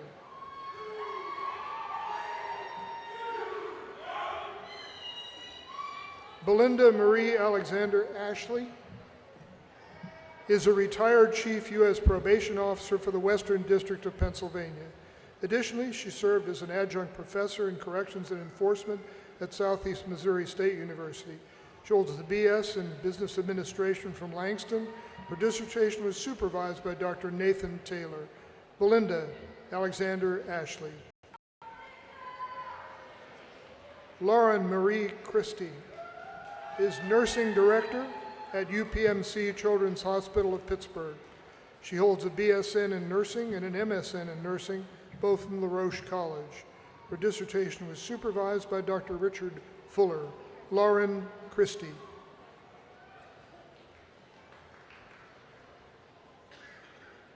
Mary Sizek is a Spanish teacher and foreign language club advisor at Greer High School. She holds a BA in secondary education from Marshall University and an MA from Appalachian State University. Her dissertation was supervised by Dr. Richard Fuller. Mary Sazek. Lisa Marie Coffey is the Director of Administration at All Purpose Cleaning and Service of Pittsburgh. She holds the BS in Business Management, Human Resource Management from Indiana University of Pennsylvania, MS in Organizational Leadership, Sport Leadership from Duquesne University. Her dissertation was supervised by Dr. Greg Holden. Lisa Coffey. Kenneth Floyd Cope is the president of Matrix Absence Management of Phoenix, Arizona. He holds a BS in Business Management and an MBA, both from the University of Phoenix. His dissertation was supervised by Dr. James A. Bernauer. Kenneth Cope. Armani A. Davis.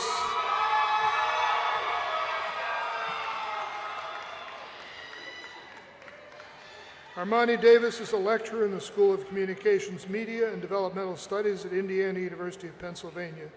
He holds a BA in Integrated Marketing Communications from Duquesne University and an MA in Intercultural Communications from Edinburgh.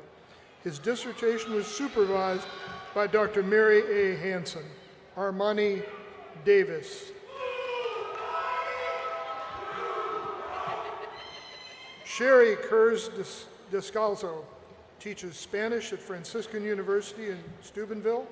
She holds a BA in Spanish with a minor in French and an MA in Spanish with an emphasis on teaching from the University of Northern Colorado. Her dissertation was supervised by Dr. Ying Zhang. Sherry Descalzo. Chelsea Michelle Fletcher is the high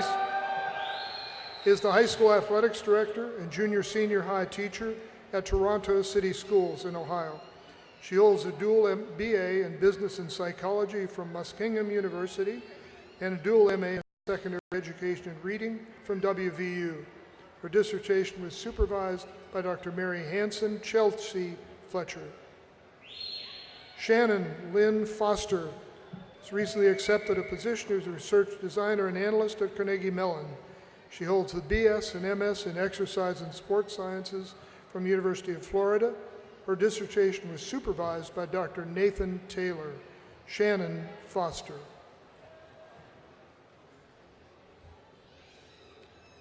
Tiffany Lee Gratchik is the assistant high school principal at Bell Vernon Area School District. Tiffany has the BS in art education from Indiana University of Pennsylvania, Masters of Education in Supervision and Administration, and in Curriculum Instruction. Her dissertation was supervised by Dr. Carrie Ann Bernadowski. Tiffany Gratchik. Alicia Dion Johnson is the Director of Student Support Services, Social Work, and Crisis Response for the Pittsburgh Public School District. She holds the BS in Psychology from Jackson State University and an MSW from the University of Pittsburgh. Her dissertation was supervised by Dr. George Semich. Alicia Johnson. Christy Lynn Konopka is a teaching assistant at Strayer University. She holds a BA in Communication from the University of Pitt, Greensburg. Her MS degree in Organizational Studies is from Robert Morris. Her dissertation was supervised by Dr. Shelley Hazer. Christy Lynn Konopka. Kurt Mahan is a business education teacher at Brownsville Area High School. He also instructs in the business department at West Virginia Junior College. He has a BS in Business Management from Indiana State, Masters of Education from Robert Morris. His dissertation was supervised by Dr. Richard Fuller. Kurt Mahan. Georgia Marie Pavlik is a consultant for Ohio State Support Team Region 12.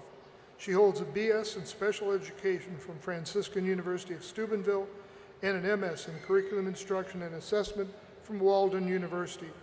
Her dissertation was supervised by Dr. Vicki Dunn. Georgia Pavlik.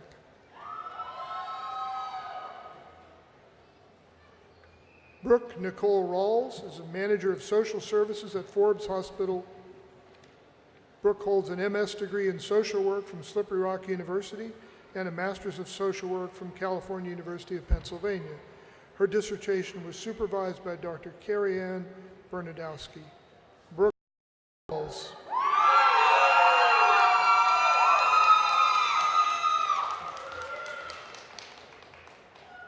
Rebecca Lynn Rook is an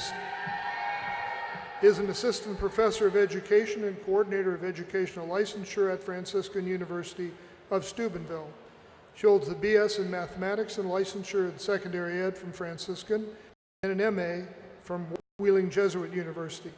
Her dissertation was supervised by Dr. Mary Ann Rafith. Rebecca Rook. Gregory Lee Rothwell is an assistant principal at Brooke High School in West Virginia. He holds the BA in secondary ed from West Liberty, an MA in teaching and learning from Ashford University, and an MA from Wheeling Jesuit. His dissertation was supervised by Dr. James Bernauer. Gregory Rothwell. Tricia Lynn Ryan is the Director of Nursing at Westminster College. She earned a diploma in nursing from Sharon Regional Health System School of Nursing, a Bachelor of Science in Nursing from Pennsylvania State University, and an MSN. with a concentration in nursing ed from Robert Morris. Her dissertation was supervised by Dr. Mary Ann Rafeth. Tricia Ryan.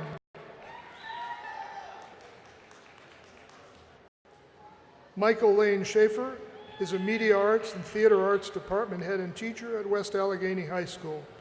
He holds the BA in Communications Education and English Education and an MS in Business Education, all from Robert Morris. His dissertation was supervised by Dr. George Semich. Michael Schaefer. Jennifer Ann Swab is the training officer at Ross Westview EMS in Western Pennsylvania. With nearly 40 years' experience as a paramedic, rescue technician, dispatcher, and firefighter. Jen earned her BS and MS from RMU in Organizational and Instructional Leadership. Her dissertation was supervised by Dr. Vicki Dunn. Jennifer Swab.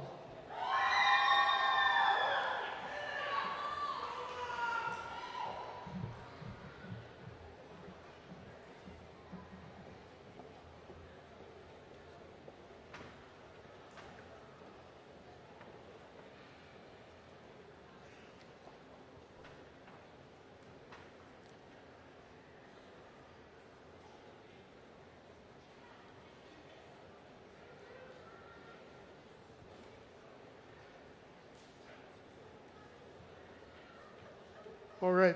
Please join me now in congratulating the candidates for the Doctor of Philosophy in Instructional Management and Leadership.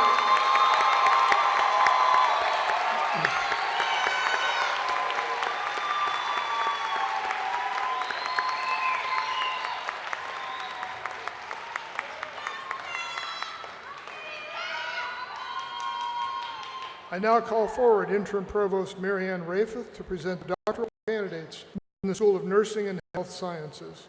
Will Dr. Terry Devereaux, Dr. Kirsten Kamig, Dr. Susan Hellier, and Dr. Denise Ramponi escort the candidates for the Doctor of Nursing practice to the platform. Provost Rafeth.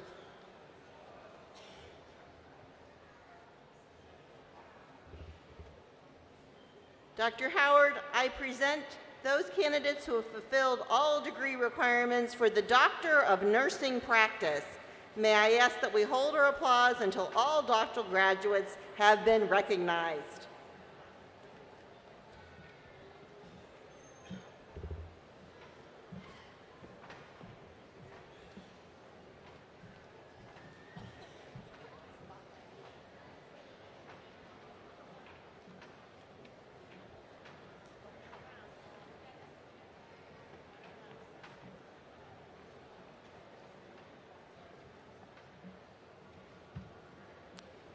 Sally Belkovic is an RN certified as an emergency nurse at St. Margaret's Emergency Department.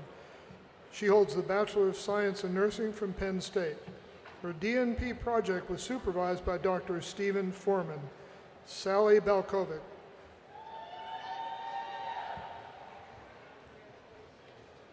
Megan L. Boyle is a registered nurse, certified in neuroscience at the University of Pittsburgh. She's UPMC. She received her Bachelor of Science degree in nursing at the University of Alaska, Anchorage, her BA in English Lit at the University of Alaska, Fairbanks. Her DNP project was supervised by Dr. Joyce Ott. Megan Boyle. Chelsea Burchick is a professional staff nurse in the OR at UPMC Passavant. She holds a Bachelor of Science degree in nursing from Robert Morris. Her DNP project was supervised by Dr. Janice Sarasnik. Chelsea Burchick. Brad Michael Burns is a registered nurse who holds Bachelor of Science degrees in ISM and in nursing, both from Robert Morris University. He's accepted a position with MHM Services. His DNP project was supervised by Dr. Margaret Rateau and Dr. Terry Devereaux. Brad Burns.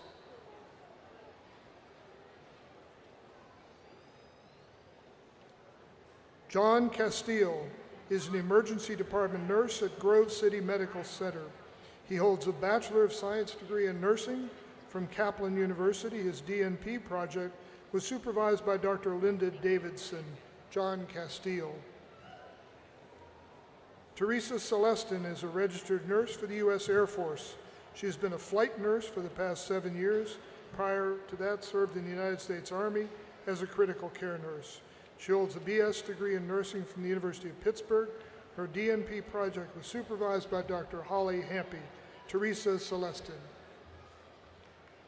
Michael Aaron Dixon is a registered nurse at Heritage Valley Sewickley Hospital on the mental health unit.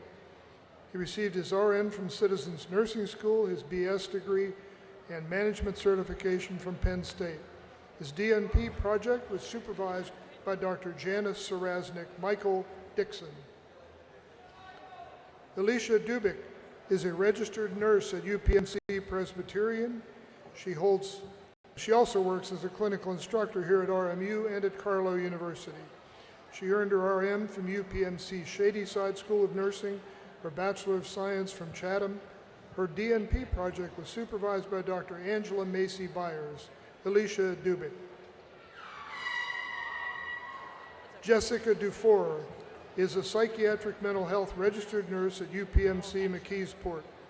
She holds Bachelor of Science degrees in criminal justice and nursing, both from Pennsylvania State University.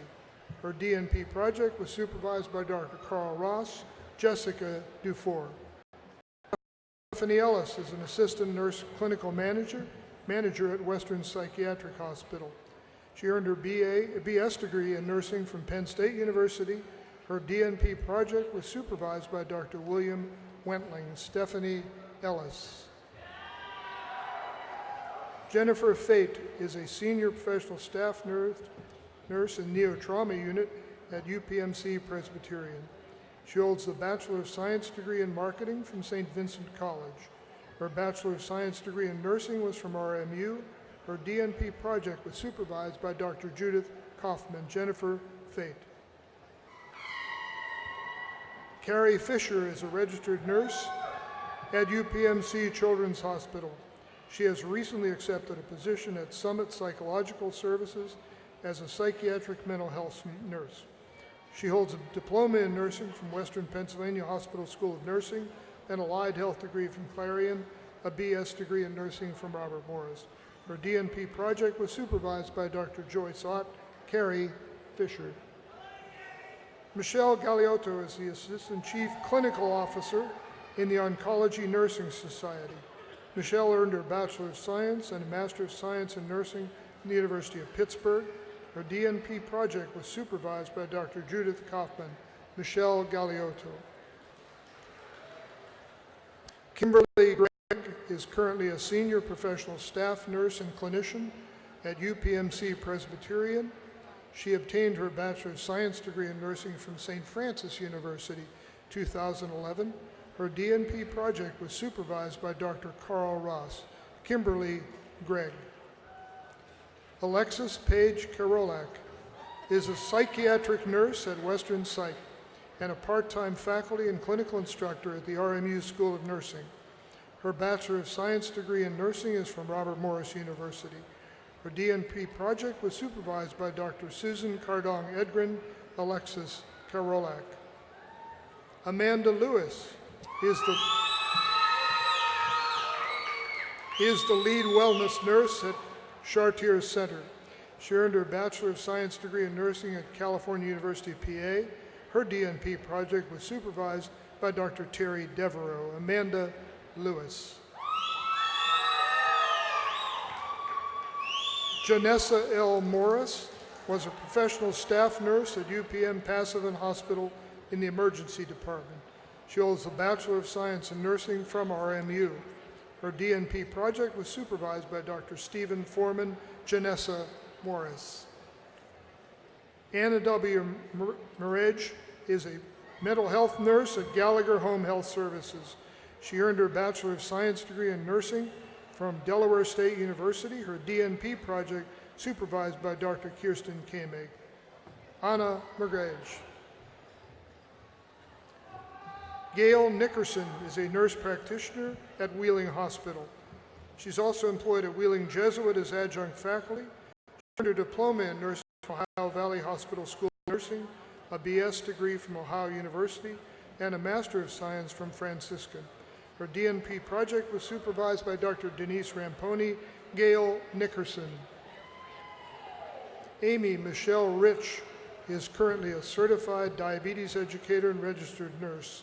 She holds Bachelor of Science degrees in biology and nursing from Penn State. Her DNP project was supervised by Dr. Judith Kaufman, Amy Rich. Catherine Ang Ringstad is the clinical care manager of Pittsburgh Mercy's Operations Safety Net. She earned her Bachelor of Science degree in nursing from California University of Pennsylvania. Her DNP project was supervised by Dr. Denise Ramponi. Catherine Ringstad. Pamela A. Rodriguez is an internal medicine nurse practitioner with preferred primary physicians. She serves as an adjunct nursing faculty at CCAC and at Duquesne. She has degrees in chemistry and nursing from CCAC, a Bachelor of Science from West Virginia University, and a Bachelor of Science in nursing from RMU. She also has a Bachelor of Science as a family nurse practitioner from Clarion and Edinburgh. Her DNP project was supervised by Dr. Carl Ross, Pamela Rodriguez. Elena Schuley is a family nurse practitioner, director of nursing practice at Allegheny Health Network.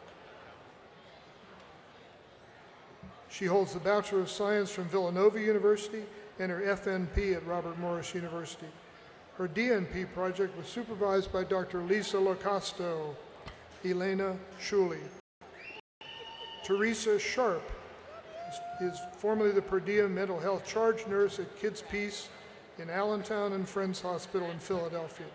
She earned her Bachelor of Science degree in nursing with a criminal justice minor at Alvernia University and a Bachelor of Science from DeSales. Her DNP project was supervised by Dr. Lisa Locasto. Teresa Sharp. Terrence J. Shelton is a registered nurse in the post-anesthesia care unit at UPMC St. Margaret. He earned his professional nursing certificate from Citizens School of Nursing, his Bachelor of Science degree in nursing from La Roche. His DNP project was supervised by Dr. Angela Macy Byers. Terrence Shelton. Abby Lynn is a registered nurse supervisor at Catan Care Center. She holds Bachelor of Science degrees in Behavioral Health and Nursing from Penn State. Her DNP project was supervised by Dr. Betsy Gaman, Abby Spacht. Wendy Sutherland is a registered nurse at Forbes Regional Hospital. She earned her Bachelor of Science degree in Business Administration from Penn State and a Bachelor of Science in Nursing from Pitt. Her DNP project was supervised by Dr. Luann Richardson. Wendy Sutherland. Natalie Katrina Swartz is an assistant clinical instructor at UPMC Jameson School of Nursing. She holds a Bachelor of Science degree in nursing from Robert Morris. Her DNP project was supervised by Dr. Betsy Gaman. Natalie Swartz. Danielle N. Ulrich is employed as a registered nurse at West Penn Hospital in the Level 3 Neonatal Intensive Care unit. She holds a Bachelor of Science degree in nursing from Robert Morris University. Her DNP project was supervised by Dr. Susan Hellier. Danielle Ulrich.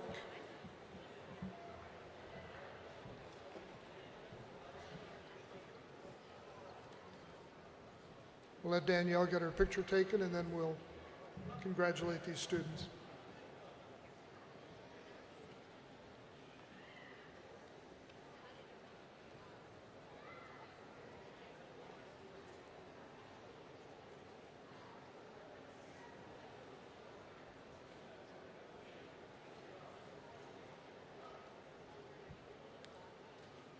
Ladies and gentlemen, please join me now in congratulating the candidates for the Doctor of Nursing practice.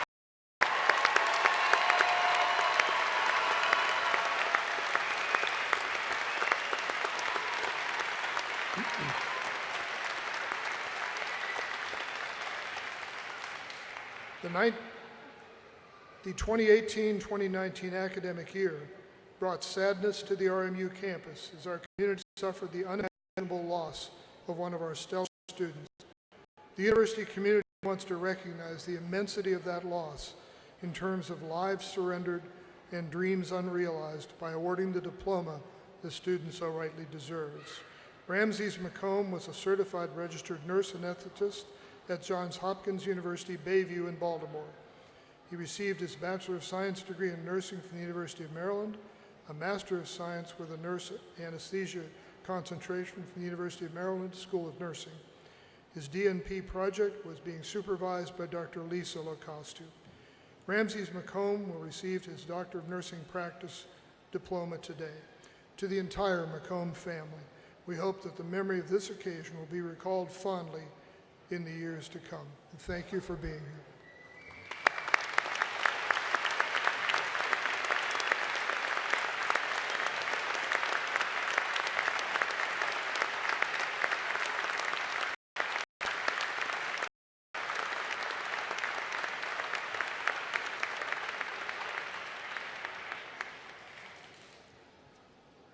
And now, will all of the doctoral degree candidates please rise? Mr. President,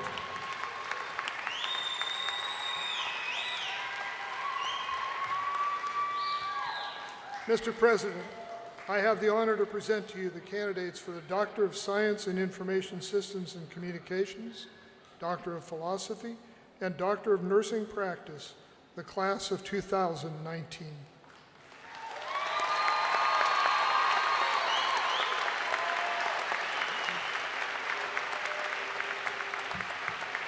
Upon recommendation of the faculty and with the authority vested in me by the Pennsylvania State Department of Education and the trustees of Robert Morris University, I confer upon you the Doctor of Science in Information Systems and Communications, Doctor of Philosophy, or Doctor of Nursing Practice degree for which you have been certified with all rights and privileges appertaining thereto. Let's give them another round of applause.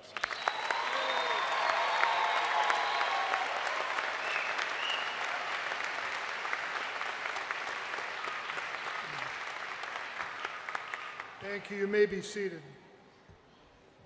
Traditionally, the men and women of the graduating doctoral classes have chosen to give back to Robert Morris University, a reminder of the hard work and team efforts it took to achieve their goals. This year's class gifts from the 3 doctoral programs will be presented by representatives of those cohorts whom I'll call for. Please welcome the representatives from the Doctor of Science in Information Systems and Communications, Elizabeth Cole and William Carney.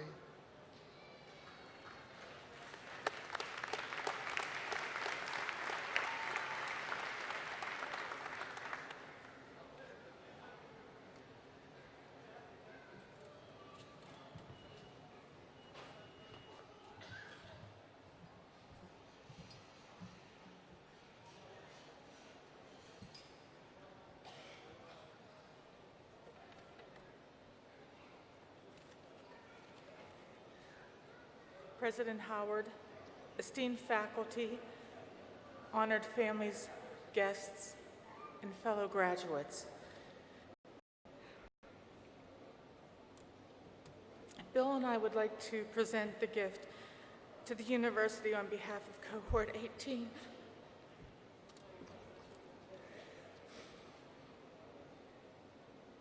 While discussing what our gift would be to Robert Morris University, our cohort had several good reasons for selecting 2 distinct scholarships. I will express why we chose the Craig Paulette Making a Difference Scholarship, and my fellow colleague Bill Carney will follow with the reasoning behind selecting the Veteran Service Scholarship or Vets Emergency Fund. Dr. Paulette's dedication to the students of Robert Morris University is evidenced daily by her interaction with students. Her focus is on both education and well-being of her students and those of other areas of the college. Our cohort experienced this dedication while in the doctorate program, and I was lucky enough to have met Dr. Paulette during my master's program. She is one of the key reasons that I am here today. Another reason for selecting the Craig Paulette Making a Difference Scholarship lies in our professions. Many of our cohort is already teaching in academia or moving there shortly, while several others of us are moving to that field also. Cohort 18 didn't have the privilege of knowing Craig, but we do know Dr. Paulette, and if he was anything like her, I can say with much assurance that we would have loved him. The scholarship assists students, undergraduate students who are in need of supplemental financial resources to achieve their academic aspirations. The Paulette family created this scholarship in Craig's name to help the students' realization of their goals. We in Cohort 18 have achieved our goals, and we want to assist others in achieving their dreams. And that's why we felt that this was a perfect scholarship that we should contribute to. Will?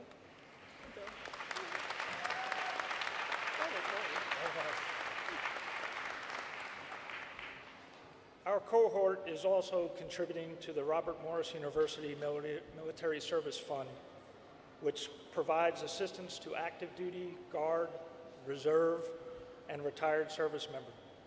Our cohort family includes 6 veterans, and this contribution aims to ensure continued veteran presence in Robert Morris University programs. Our cohort decided to contribute to this scholarship in honor and remembrance of one of our own who tragically left us too early, Captain Brock Budash, United States Marine Corps. Brock was passionate, pretty much about everything. His approach to life was to give 110% to God, to country, to Corps. Passionate in his devotion to his family, passionate in his continued education, which included in-class demonstration of his push-ups proficiency. And sorry to say, he had way too much passion for his beloved Ohio State Buckeyes. His service and the service of all veterans can never be repaid, but this contribution allows our cohort to demonstrate our gratitude and respect to all who have served and will persist beyond our time at Robert Morris University. Thank you.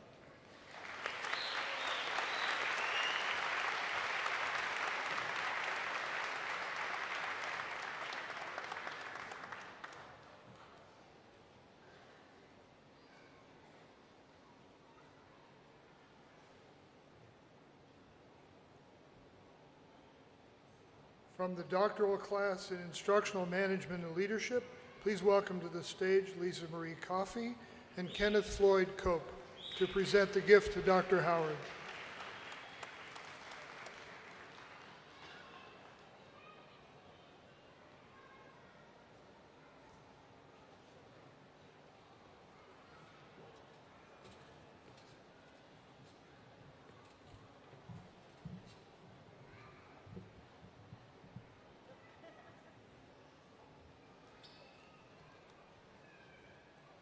Good evening. I have the honor of representing the Instructional Management and Leadership Program, the on-ground Cohort 12, and it is an honor to present the gift to President Howard and Robert Morris University. Borrowing from the words of Aristotle, the whole is greater than the sum of its parts, and collectively, we gift a contribution to the Dr. George W. Simage Endowed Scholarship Fund for future IML doctoral students. Dr. Simage's visionary leadership creates educational opportunities, empowers new leaders, facilitates an exchange of ideas through the cohort model, and inspires us to succeed. We truly appreciate his commitment to higher education and present this gift in his name.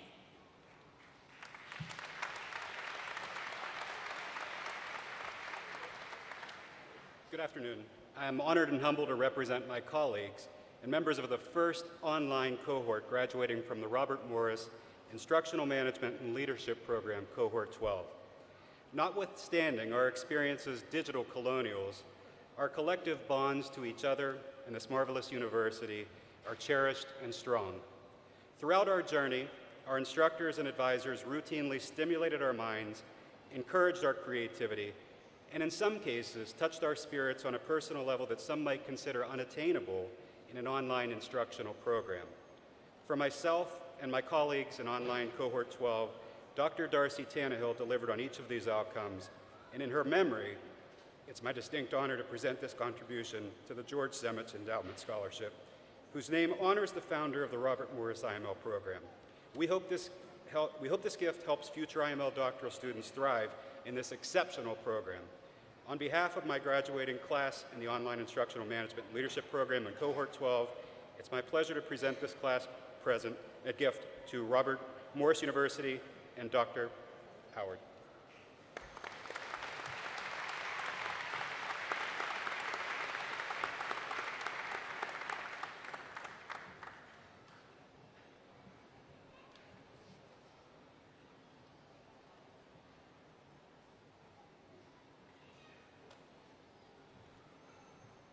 And now please welcome to the stage from the students in the DNP program, please welcome Amanda Lewis and Gail Nickerson.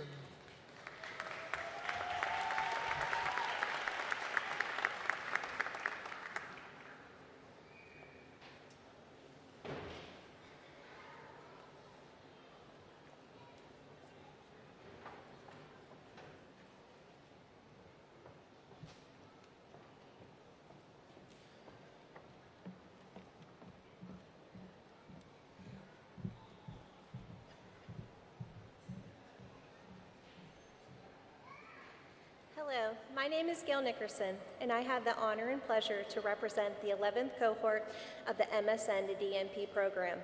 Our academic and professional journey that has brought us here today would not be possible without the support from dedicated nursing faculty. Their guidance and encouragement prepared us for leadership roles, specialty practice, and research. We extend our appreciation to Robert Morris University, and in return would like to help future nurses achieve the terminal degree. It is important to nurture and encourage new nurses, to honor the nurse's profession, strive for high academic achievement, and practice to their fullest potential. On behalf of my cohort colleagues, I present our gift to the School of Nursing and Health Sciences Dean Fund. We hope that our small gift will become part of a large legacy of doctoral prepared nurses who will make a valuable contribution to nursing and healthcare.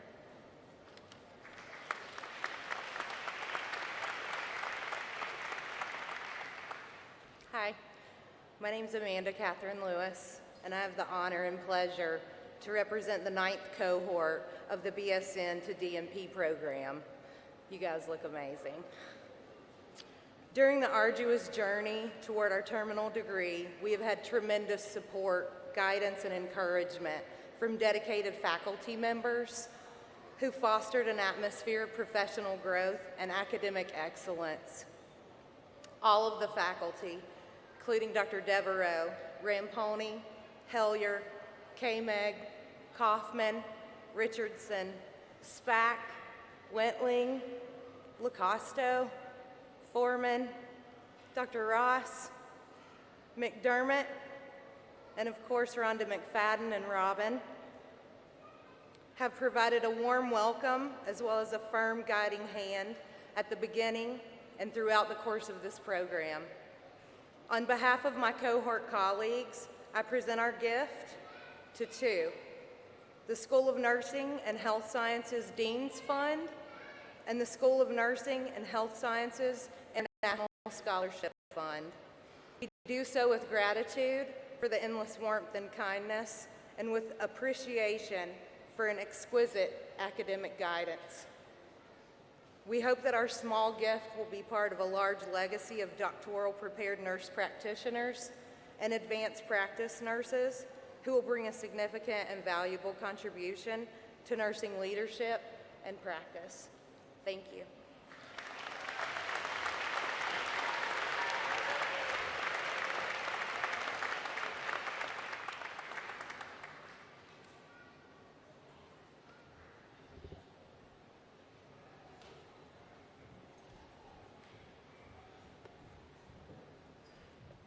right, seventh inning stretch. Everyone was there.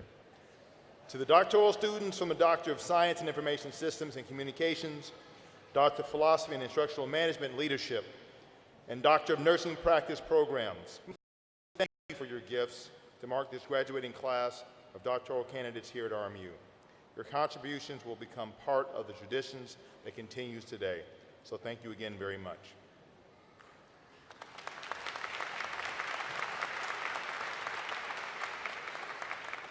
Now, in the heart of any university is the faculty who have taught, guided, and inspired our graduates. The members of the faculty, please stand and be recognized.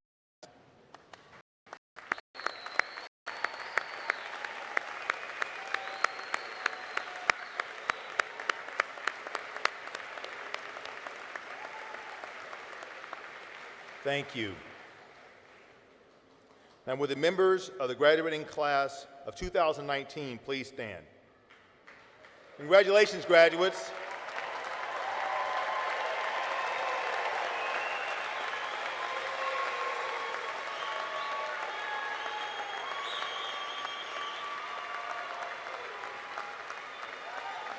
Now, please remain standing, graduates. It's important that we recognize the parents, the spouses, the family members, the friends who have supported you in many ways so that you might be here today. Because sometimes y'all were grumpy, y'all were mean, y'all were late, and they stood by you. So let's give all those folks a round of applause on your behalf. Thank you very much.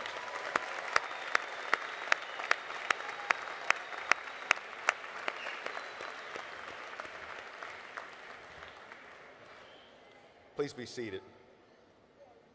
Now, this year's festivities do not end here. We invite you to join us for a reception immediately following our ceremony. Family and friends are encouraged to stay on campus with their graduates and share in the joys of the occasion with faculty, staff, and administration who will join you shortly. The graduates will proceed, and they will join you. The receptions are sort of on your level, the concourse level, sort of right back in that area toward the cupola. So, the graduates will proceed from both the front and back of the arena and will move directly to the reception area and the rotunda in the west concourse. We ask those of you in the stands to please remain in place until the graduates have departed the arena to allow for a smooth recession. Please do not block the exit aisles. At this time, we invite you to stand and to remain standing for the recessional and join us as we proudly sing our alma mater.